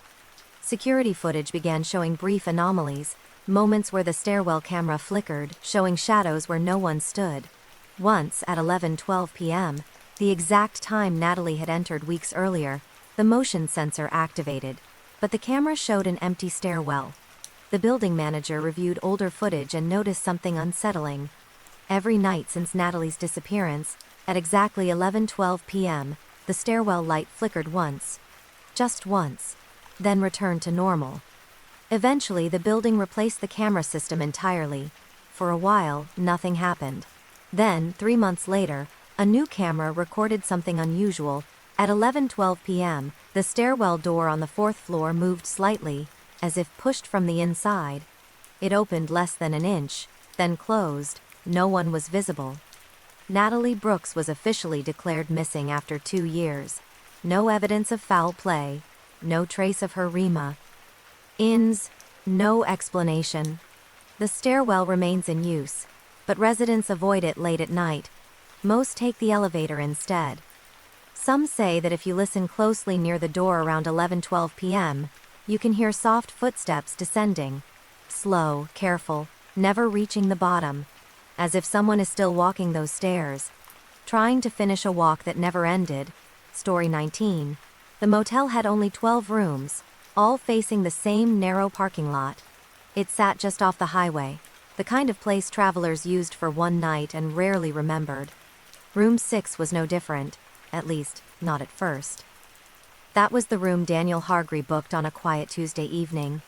Daniel was 43, a regional sales consultant who spent most weeks on the road.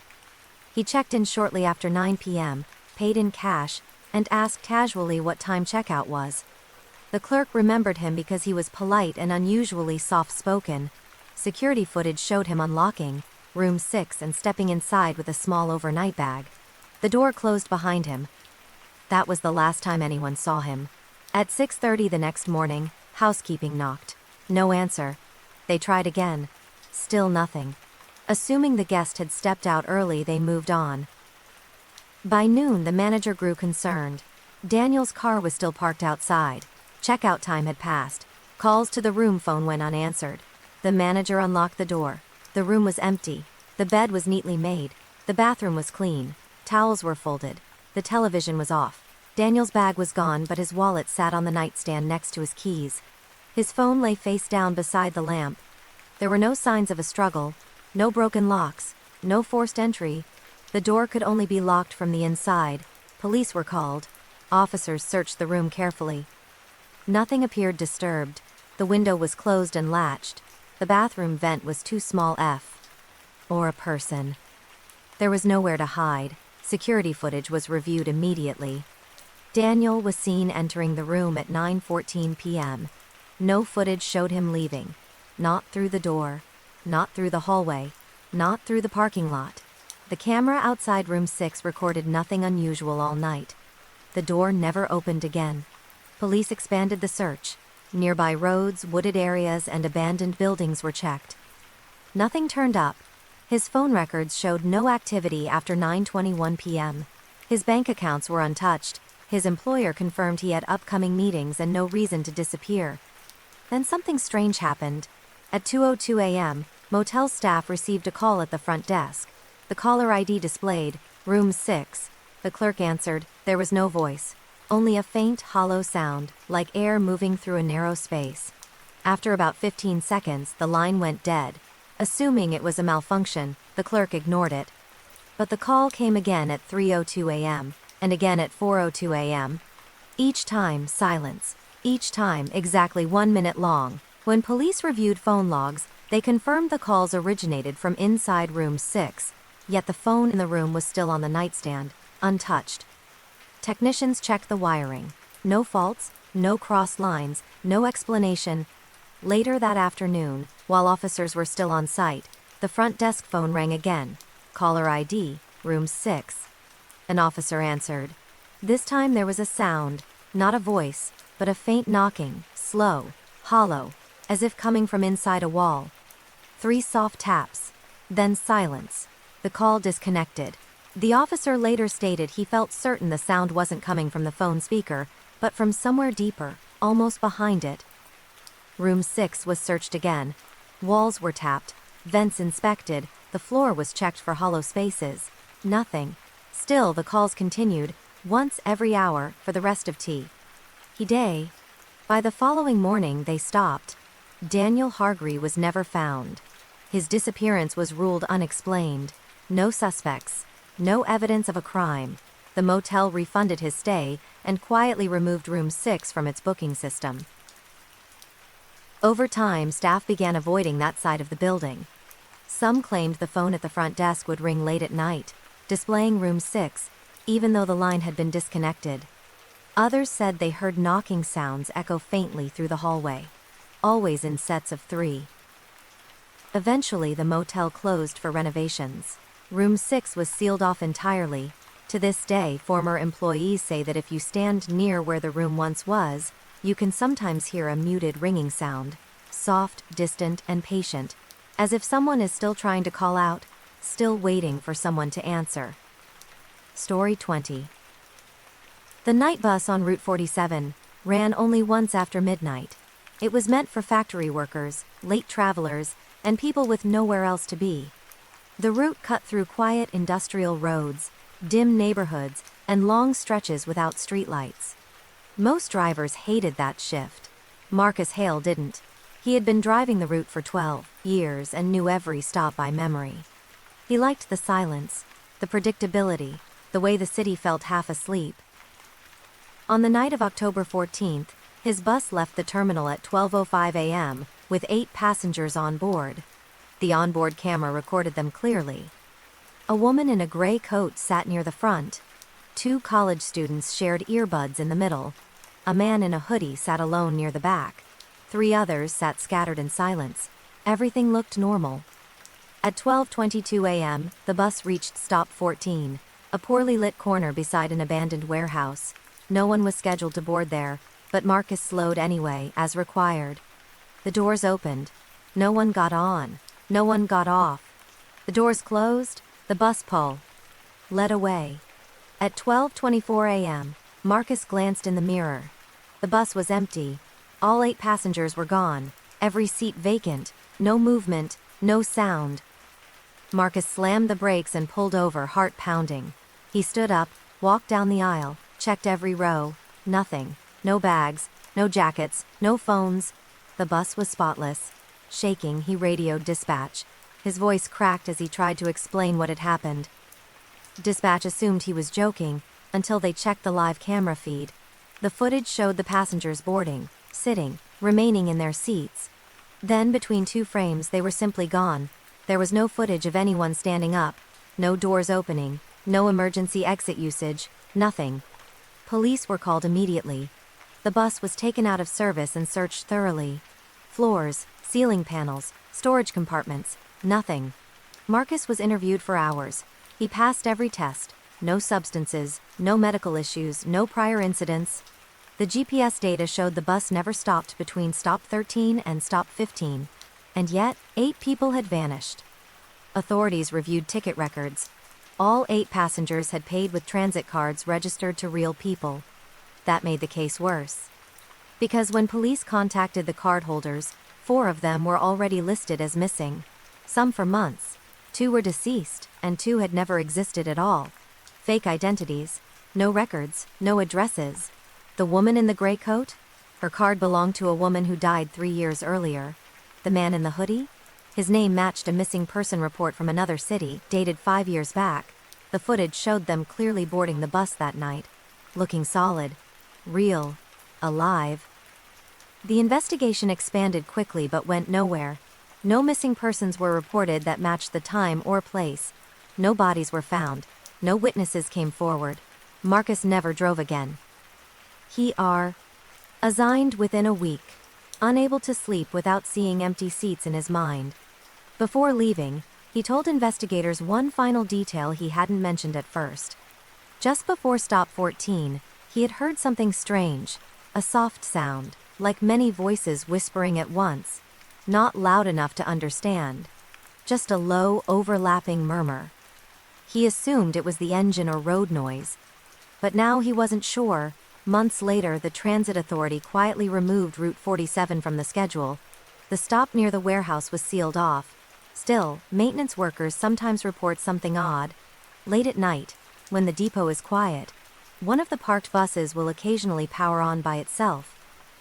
The interior lights flicker, the display flashes, Route 47, in service, and for a brief moment, the security camera feed shows silhouettes sitting calmly in the seats, waiting. Story 21. The coastal train station at Harbor Point had been closed for nearly 10 years.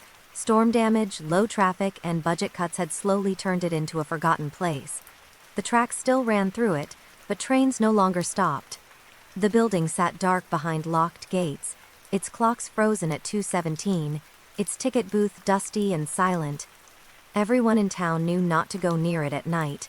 Yet every Thursday at exactly 11:58 p.m., the emergency dispatcher's phone rang. The caller ID always displayed the same thing, Harbor Point Station. At first, dispatch thought it was a wiring glitch. Old infrastructure, crossed lines, nothing unusual. But the calls kept coming. Same time, same number, same silence. When operators answered, they heard only faint background noise, a low hum, like wind through a tunnel, and occasionally something else, footsteps, slow, echoing, as if someone were walking across a wide empty hall. After 30 seconds, the line disconnected. The calls continued for 3 months. Finally, a senior dispatcher named Elaine decided to log one carefully. On the 4th ring, she answered and spoke clearly. "Emergency services. Do you need help?" The line crackled. Then, very faintly, a voice replied, "Train's late." Elaine froze. "Who is this?" she asked. The voice didn't answer directly. Instead, it spoke again, quieter this time. "They said it would stop here." A long pause followed, then a soft sound, like paper rustling, and a distant metallic clink. Elaine asked again who was calling. The voice whispered, almost apologetically, "We've been waiting." The line went dead. Police were notified immediately. 2 officers were sent to Harbor Point Station to investigate. The building had been locked for years, but the emergency line was still technically active due to old infrastructure. When they arrived, nothing appeared disturbed. The gates were chained, the doors were sealed, no lights were on. But inside, the main hall lights flickered once, and went dark. The officers unlocked the front entrance. Dust covered everything. Old posters curled off the walls. The ticket booth glass was cracked. No signs of recent activity. Then one officer noticed something strange. Fresh footprints. They were faint but unmistakable. Shoe prints in the dust, leading from the center of the hall toward the platform. Multiple sets, all facing the tracks. The officers followed them carefully. At the edge of the platform, the footprints stopped. No return tracks, no disturbance beyond that line, just empty rails stretching into darkness. They searched the building for hours. No people. No animals. No equipment turned on. No signs of trespassing. Yet when they checked the phone line connected to the old emergency desk, it showed multiple outgoing calls, all placed at 11:58 p.m. on previous Thursdays. The calls originated from the station. The handset itself was hanging slightly off the receiver. But the cord had been cut years earlier. Investigators brought in technicians. They confirmed the phone should not have been functional at all. It wasn't connected to any active line. Still, the call logs existed. Audio recordings were pulled from dispatch archives. When reviewed closely, analysts noticed something unsettling beneath the static. Multiple voices, not overlapping, lined up, as if standing in a queue. Each recording contained faint murmurs, fragments of phrases. "Is this the stop?" They said, "Wait. Did we miss it?" One recording captured a whisper that made several staff uncomfortable. "Please tell them we're still here." Local historians were consulted. They uncovered that decades earlier a commuter train had derailed just beyond Harbor Point during a heavy storm. The incident was largely forgotten, because official records listed it as a minor accident with no confirmed fatalities. But newspaper clippings told a different story. A late-night train had overshot the platform during fog.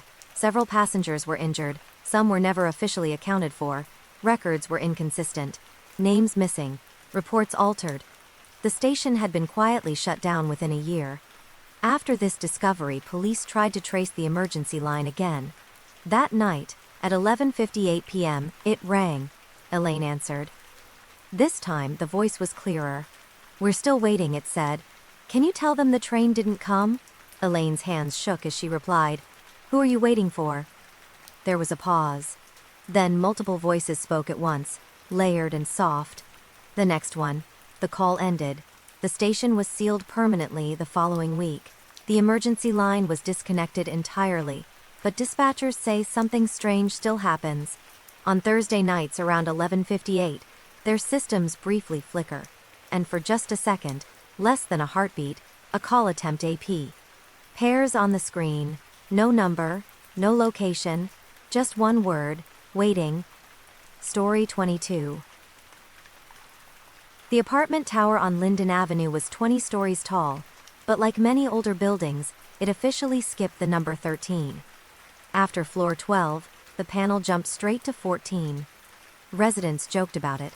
Some avoided the elevator at night, others didn't care. Until the night it stopped anyway. Maria Klein lived on the 9th floor. She was a freelance graphic designer who worked late and often returned home after midnight. On the night she disappeared, she entered the building at 12:41 a.m., carrying groceries and scrolling on her phone. Security footage showed her clearly. She stepped into the elevator alone. The doors closed. She pressed 9. The elevator began to rise. Everything appeared normal, until the display flickered. Instead of showing 2, 3, 4, it briefly displayed 13. That wasn't supposed to happen. Then the screen went blank. The camera inside the elevator glitched for exactly 4 seconds. When the feed returned, the elevator was empty. Still moving. The doors opened on the 9th floor. No one stepped out. Maria was never seen again. At first, building management assumed a camera malfunction. But when Maria's family reported her missing the next day, police reviewed the footage more carefully. They confirmed she had entered the elevator alone. They confirmed she never exited on any floor, and the elevator never opened between floors. Technicians inspected the system. There was no record of a stop between 12 and 14.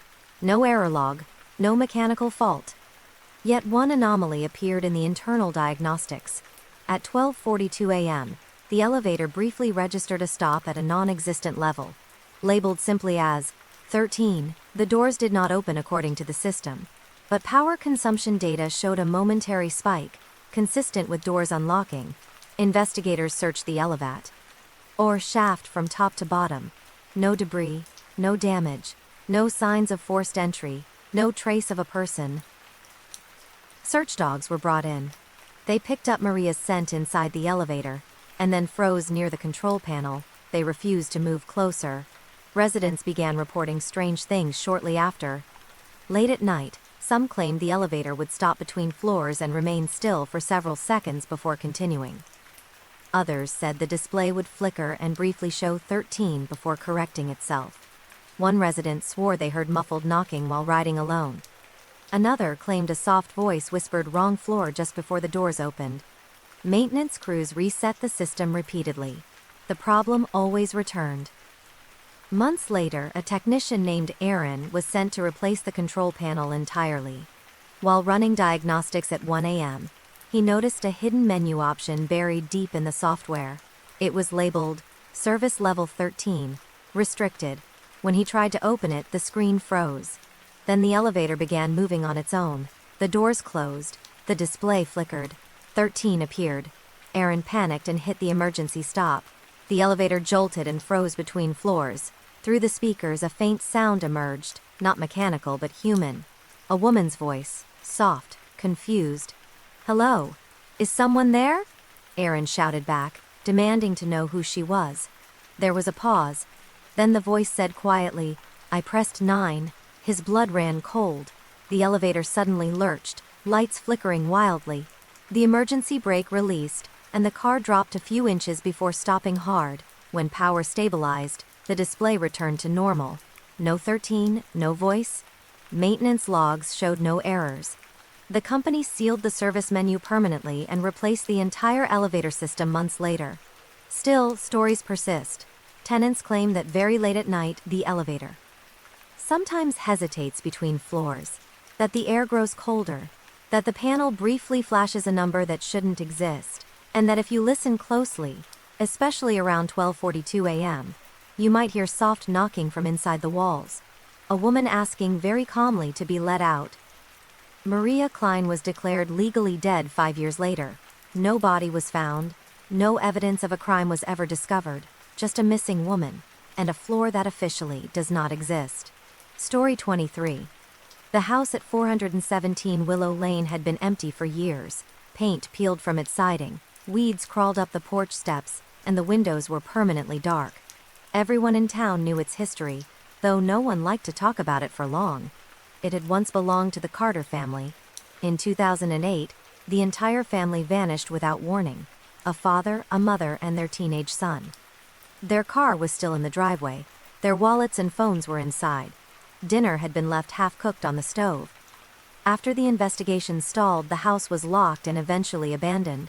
What no one expected was that it would keep making phone calls. The first one came nearly 3 years after the disappearance. At 2:17 a.m., the local emergency dispatch received a call from a landline registered to 417 Willow Lane. The operator answered, expecting silence or a prank. Instead, she heard breathing, slow, steady, close to the receiver. She asked if anyone was there. After several seconds, a voice whispered, "We didn't leave." The line went dead. Police were sent to check the property. The house was still sealed, windows boarded, doors locked. The landline cable had been disconnected years earlier. Technicians confirmed the line should not have been able to place outgoing calls. Still, the calls continued, always at 2:17 a.m. Sometimes there was only breathing, sometimes faint shuffling sounds. Once, a child's voice. CE quietly said, "Dad says not to answer." Each call lasted less than a minute. Each came from the same disconnected number. Authorities attempted to trace the signal. It appeared to originate from inside the house, specifically from the old kitchen wall where the phone jack used to be. When investigators entered the home again, they found nothing new. Dust covered every surface. Cobwebs stretched across hallways. No footprints, no signs of recent entry. But one thing had changed. In the kitchen, beneath the old phone mount, the wallpaper was peeling, revealing a dark outline shaped exactly like a handset, as if something had been hanging there recently. Neighbors began reporting odd sounds. Late at night, lights flickered briefly inside the house. A silhouette was seen once in an upstairs window, standing completely still. A local utility worker claimed he heard a phone ringing inside while inspecting nearby lines. Even though the house had no power, the calls escalated. One dispatcher recorded a full message before the line cut. A woman's voice whispered, "Please tell them we're still here. The door won't open." Police conducted another thorough search. They brought thermal cameras, ground-penetrating radar, structural engineers. Nothing was found. The house had no hidden rooms, no crawl spaces large enough for people, no secret basements. Yet the calls continued. Eventually, authorities disconnected all external lines physically connected to the property. The calls stopped, for exactly 3 months. Then, one night at 2:17 a.m., the emergency center's phone rang again. This time, the caller ID did not show an address. It displayed only one word, home. The dispatcher who answered heard something different. Not breathing, not whispers, but the sound of a phone ringing, echoing, as if heard from far away. Then a voice, tired and faint, said, "Can you hear us now?" The call dropped. After that, no more calls ever came. The house was demolished the following year.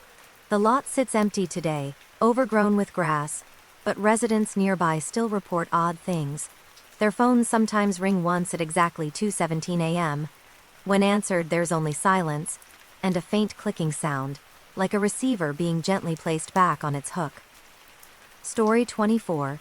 Locker 317 had been sealed for 12 years. It sat at the far end of the basement hallway in Ridgeway High School, rusted slightly around the edges, its paint chipped and dull. Students passed it every day without noticing.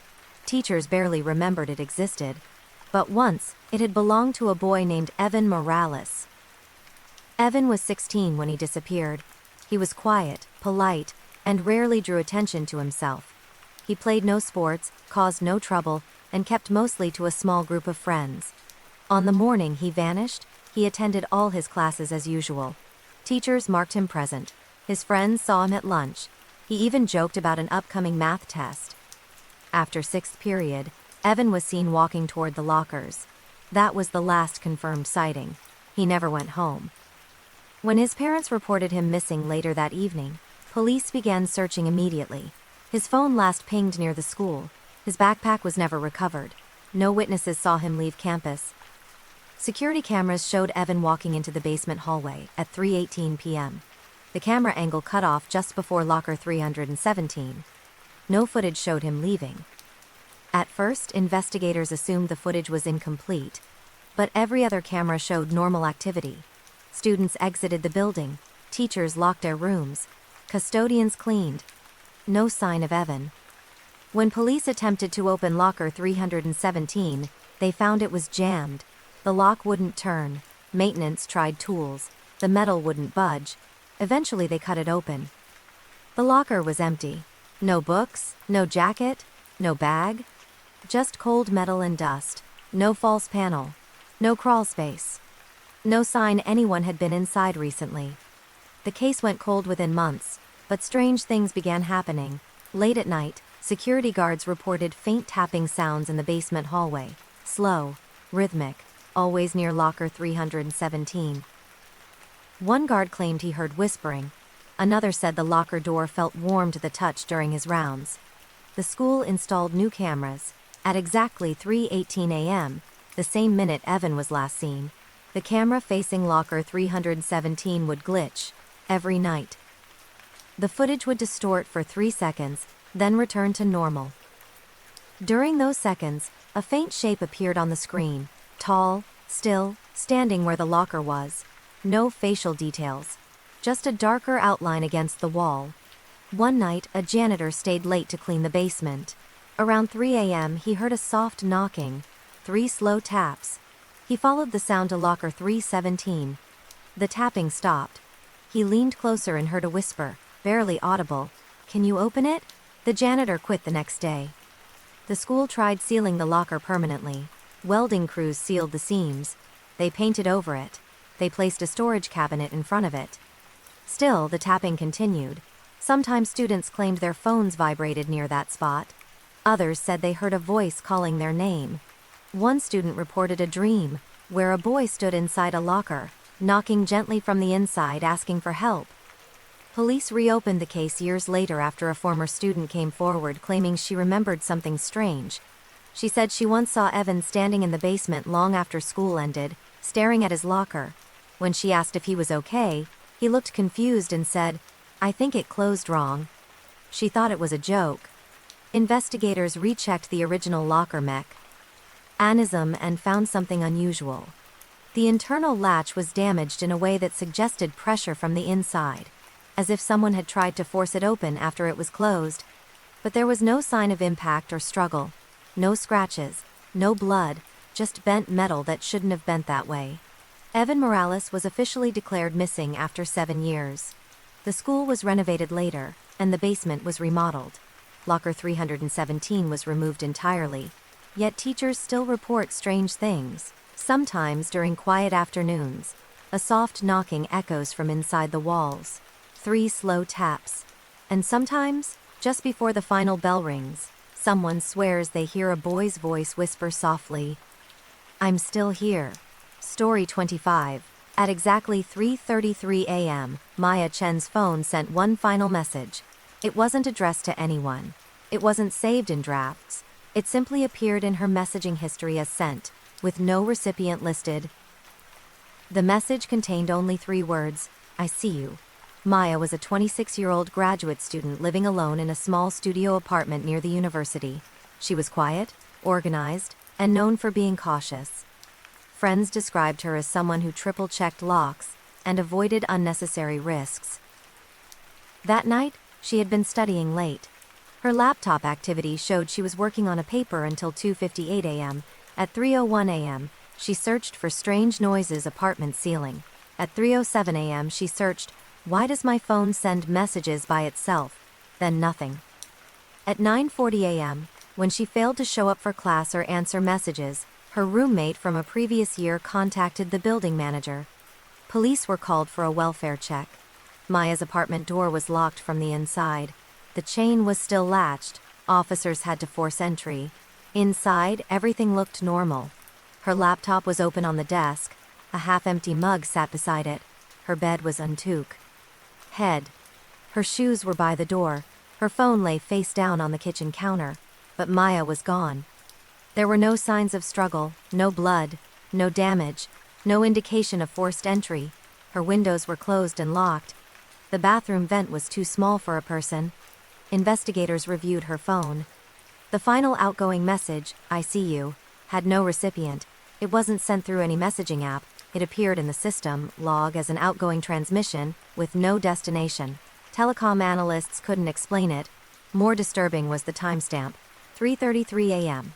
Security camera footage from the hallway showed nothing unusual. No one entered or left her apartment after 2:41 a.m. But at exactly 3:33 a.m., the hallway lights flickered. Just once. Neighbors later reported something odd. One tenant living above Maya said she woke up around 3:30 a.m. to the sound of light footsteps, slow, pacing, moving across her floor. She assumed it was someone in the apartment below. Another neighbor said she heard a soft tapping sound, like fingers on glass. Police searched the building thoroughly. No trace of Maya was found. Her phone records revealed something chilling. In the weeks before she vanished, she had received several strange messages from unknown numbers. They contained no text, only timestamps, always 3:33. Every message arrived at that exact time, once per week. Maya had never replied. Until the night she disappeared, investigators traced the numbers. They weren't active lines. They weren't assigned to any carrier. They didn't exist. Digital forensic experts found something even stranger. The final message sent from Maya's phone was not typed. There were no touch inputs recorded, no keyboard activity, no screen interaction. It was generated without physical interaction, as if the phone had sent it on its own. Her laptop logs revealed something else, a webcam activation at 3:32 a.m., lasting 11 seconds. No video was saved, but system data confirmed the camera had turned on, facing the room, facing her. The case drew quiet attention among cybercrime investigators and digital forensics experts. Some theorized malware, others suggested a sophisticated intrusion, but no software explained the pattern. No remote access, no hidden processes, no traces left behind. Months passed. Then, a year later, another report came in.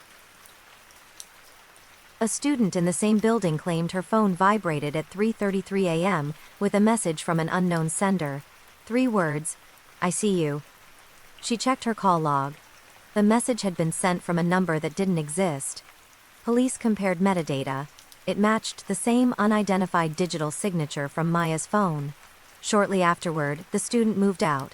Over time, more reports surfaced, always around 3:33 a.m. Always in buildings where Maya had once been. Phones lighting up on their own. Cameras activating. Messages appearing with no sender. Some people claimed to feel watched just before receiving them. Maya Chen was officially declared missing 3 years later. Her case remains unsolved. Her apartment has since been renovated, repainted, and rented to new tenants. Yet every so often, someone living there reports a strange notification appearing briefly on their phone in the middle of the night. 3 words, no sender, no explanation, just a message that seems to watch back. Story 26.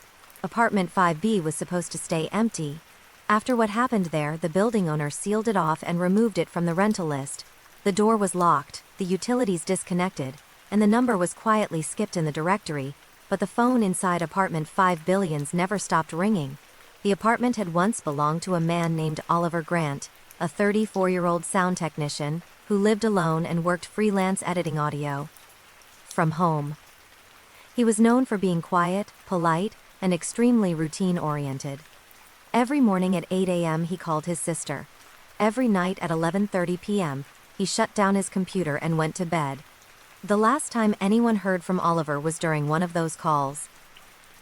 His sister later told police he sounded distracted. He paused often as if listening to something in the background. At one point he said, half-jokingly, "It sounds like someone else is on the line." She laughed it off. That was the last conversation she ever had with him. When Oliver didn't show up for a scheduled project 2 days later, his employer contacted building management. A welfare check was requested. The door to apartment 5B was locked from the inside. Police forced entry. The apartment was perfectly clean. No signs of struggle, no broken windows, no forced entry. Oliver's wallet, keys, and phone were all inside. His laptop sat open on the desk, paused mid-audio waveform. A pair of headphones lay neatly beside it. But Oliver was gone. There were no signs of blood, no note, no disturbance. The only unusual detail was the landline phone mounted in the kitchen. Its receiver was slightly off the hook. The call log showed dozens of outgoing calls placed overnight, all to the same number, his own. Every call had gone unanswered. Police assumed a malfunction. The phone line was disconnected later that day.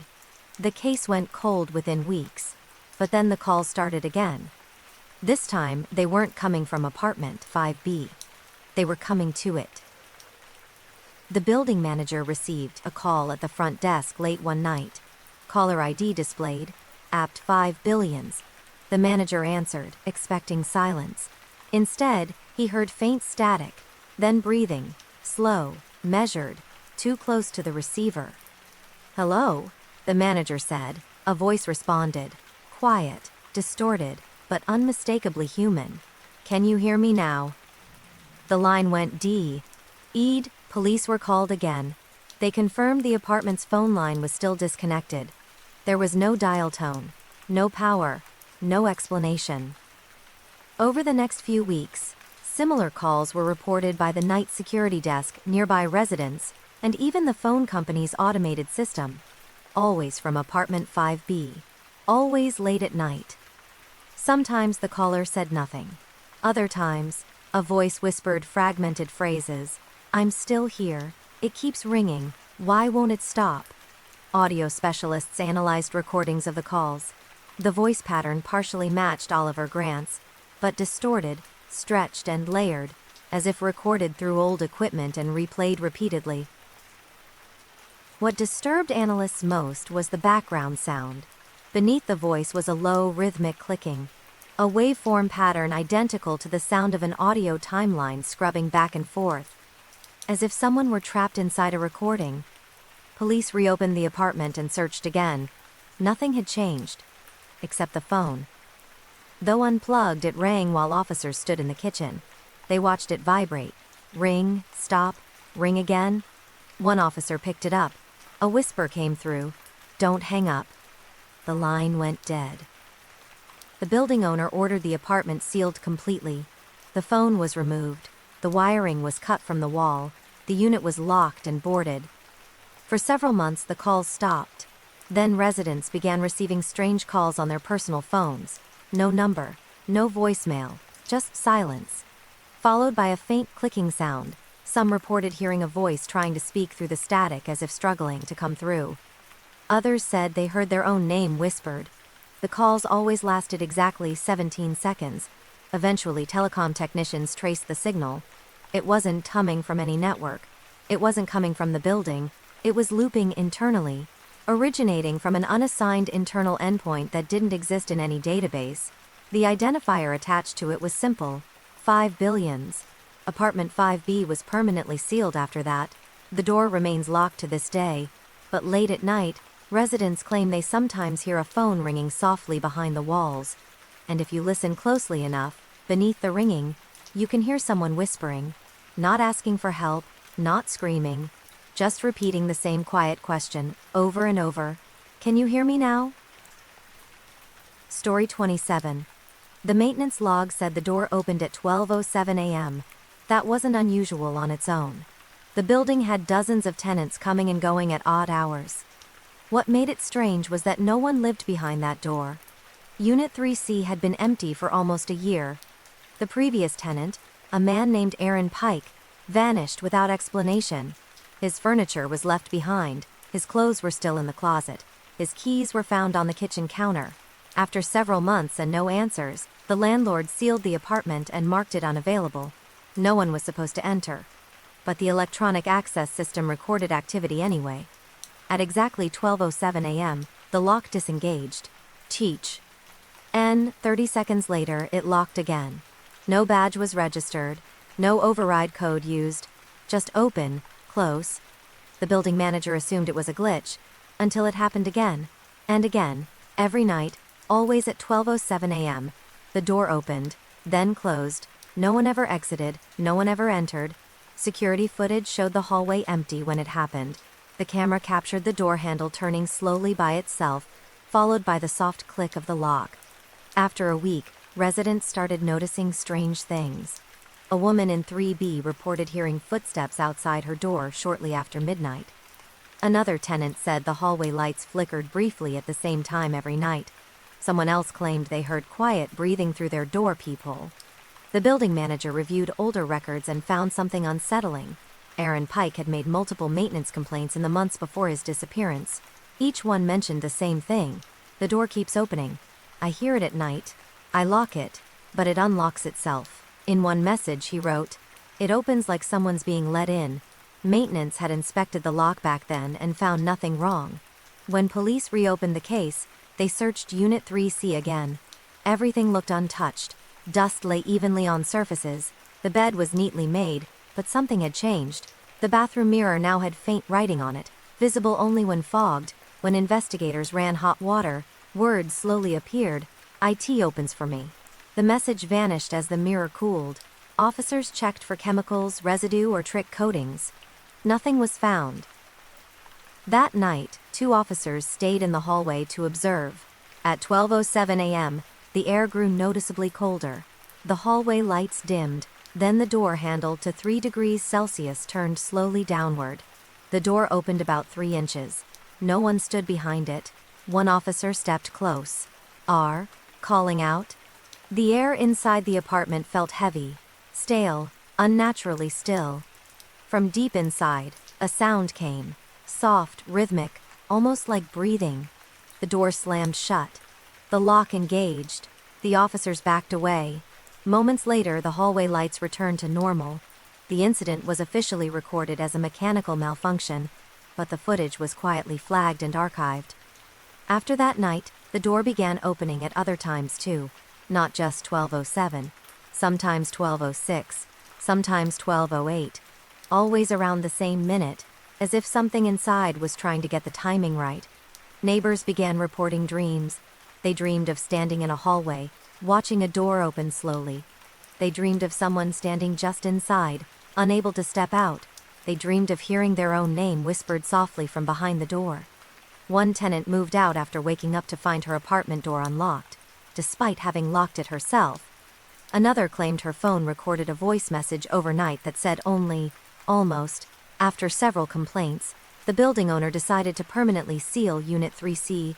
The door was reinforced with steel plates. The electronic lock was removed. The power to the unit was cut. The hallway camera was replaced. For a while, nothing happened. Then, months later, a night security guard noticed something on the new camera feed. At 12:07 a.m., a faint outline appeared where the door should have been. Not solid, just a shadow shaped like a doorway. The system registered a door opening event, but there was no door anymore. The log simply read, "Access granted." The guard quit the next day. Today, Unit 3 degrees Celsius no longer exists on the building map. The hallway wall where it once stood is blank, painted over, smooth. But residents say that if you walk past that section late at night, you can still feel a cool draft. And sometimes, if the building is completely quiet, you can hear the soft sound of a lock turning, followed by a whisper that seems to come from inside the wall, almost open, Story 28. The ticket was never used. That was the strange part. It sat in the system for years, scanned, paid for, issued, but never validated by a conductor.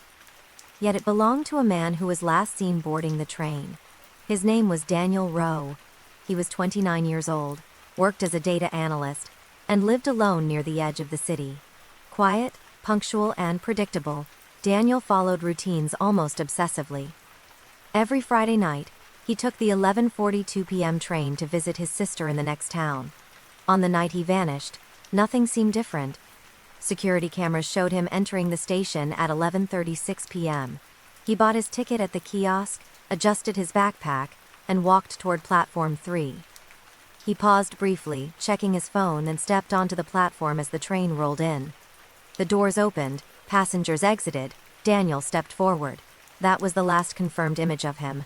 The train departed on schedule, but when it reached the next station, the conductor noticed something odd. The passenger count was off, one extra ticket had been sold, but no one presented it. A search of the train found no sign of Daniel. His seat was empty, his bag wasn't there. No one recalled sitting near him. At first, officials assumed he'd missed the train after all. But station footage told a different story. The camera clearly showed Daniel stepping onto the train. Yet none of the interior cameras showed him inside. Not entering, not sitting, not standing, nothing. It was as if he had vanished between the platform and the doorway. Investigators reviewed the ticket system logs. Daniel's ticket had been scanned at exactly 11:42:18 p.m., but oddly, the system marked it as incomplete. Not cancelled, not used, just unfinished. His phone last pinged at 11:43 p.m. inside the station perimeter. After that, it went offline. Police searched the entire rail yard, the tunnels, nearby streets, and surrounding buildings. Dogs followed his scent to the edge of platform 3, then stopped. There were no signs of a fall, no blood, no disturbance, nothing. Weeks passed. The case drew little attention at first. Then a transit technician noticed something strange during a routine system audit. Daniel's ticket ID was still active. Every night at 11:42 p.m., the system registered a check-in attempt, as if someone were trying to validate it. The log would record a brief error, then reset. Night after night, same time, same ID. The technician assumed it was a software glitch and flagged it. But when engineers tried to delete the ticket, the system refused. It returned an error message that had never been documented before. Passenger in transit, security cameras were reviewed again. At exactly 11:42 p.m., a brief distortion appeared on the platform feed. A shadow flickered near the train doors. For less than a second, a human-shaped silhouette appeared, standing exactly where Daniel had stood on the night he vanished. Then it vanished. Conductors began reporting strange sensations near platform 3. A sudden drop in temperature, a feeling of pressure in the ears. Once a conductor swore he heard footsteps following him after closing the doors. Though the platform was empty, another claimed he heard someone whisper, "I still have my ticket." Maintenance crews found nothing wrong. The platform lights worked perfectly. The rails were intact. Still, the incidents continued. One night, a trainee conductor accidentally scanned tickets too early and froze when the device beeped. On the screen appeared a ticket number, Daniel Rose. The display showed, status, boarding. The trainee felt a cold draft pass by him. His scanner emitted a second beep. Status, not complete. He dropped the device and refused to work that route again. Months later, a woman waiting alone on platform 3 reported seeing a man standing near the edge, staring at the tracks. She said he looked confused, like he was waiting for something. When she blinked, he was gone. She later described his jacket and backpack. They matched Daniel's exactly. Eventually, transit authorities quietly retired platform 3 during late-night hours. Trains no longer stopped there after 11 p.m. Still, internal system logs continue to record activity. Every night, 11:42 p.m., a ticket attempts to validate, a passenger attempts to board, and somewhere deep in the system, a status remains unchanged. In transit, Daniel Rowe was declared legally dead 6 years after his disappearance. No body was found, no evidence of foul play, only a ticket that never completed its journey, and a platform that even now seems to be waiting for someone who never arrived. Story 29. Room 214 at the Northbridge Hotel was supposed to be ordinary.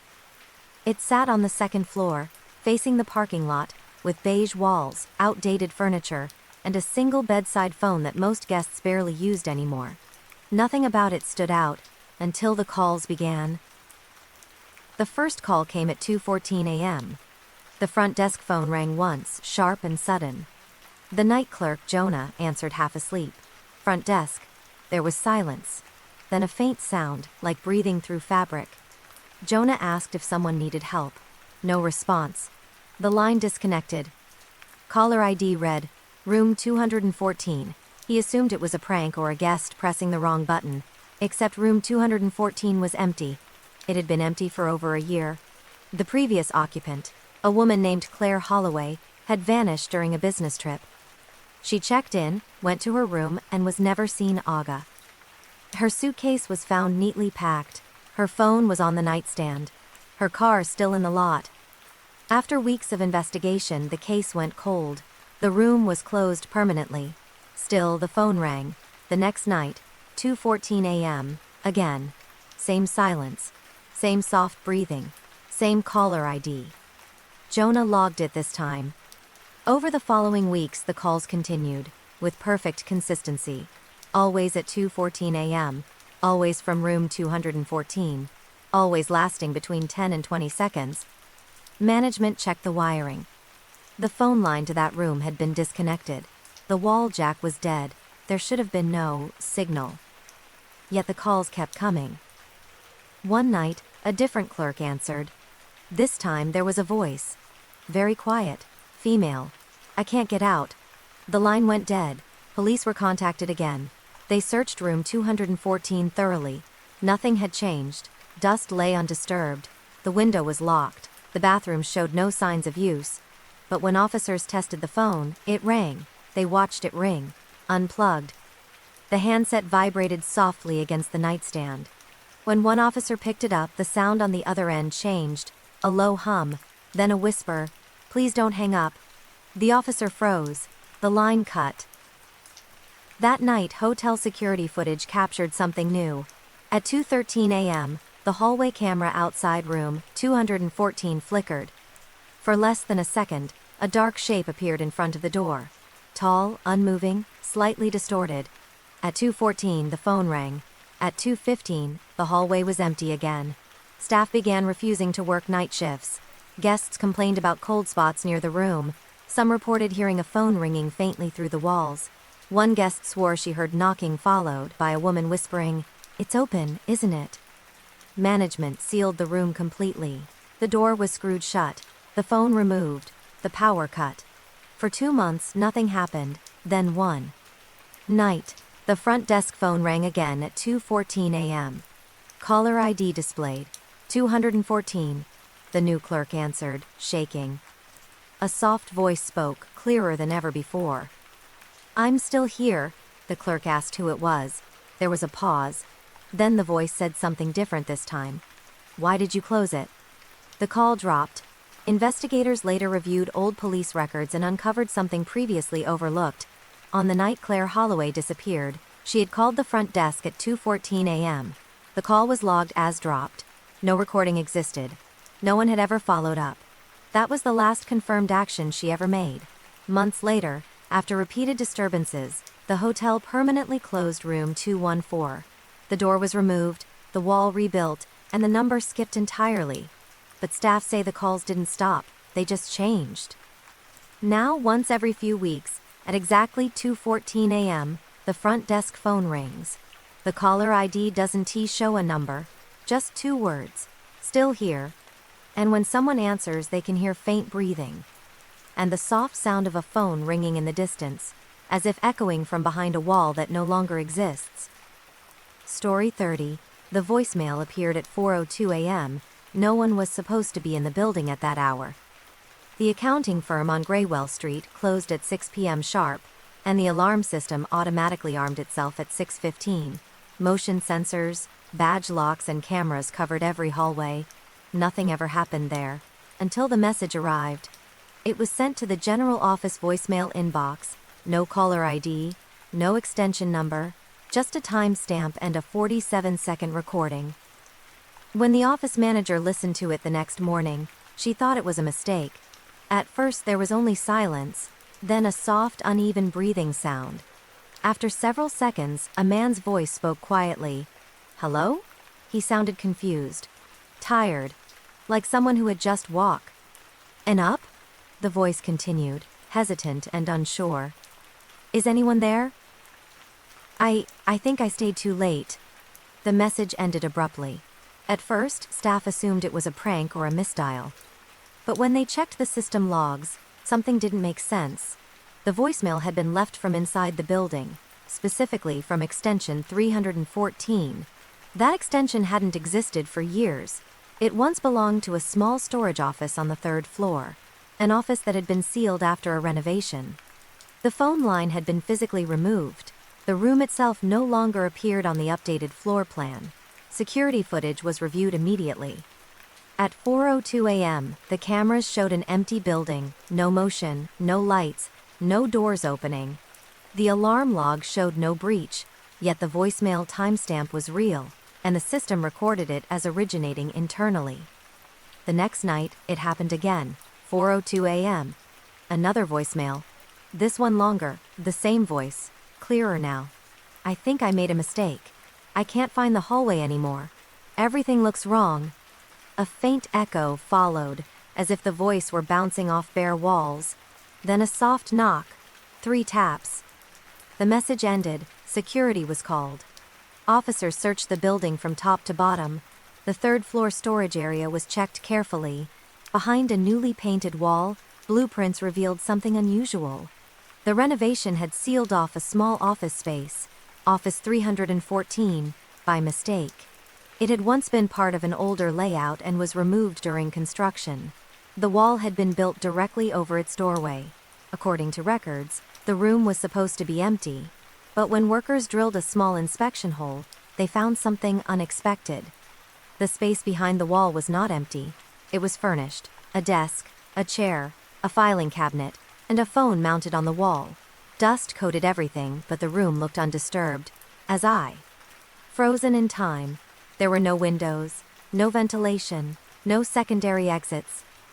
The air inside was stale but not foul. No body was found. But there were signs someone had been there recently.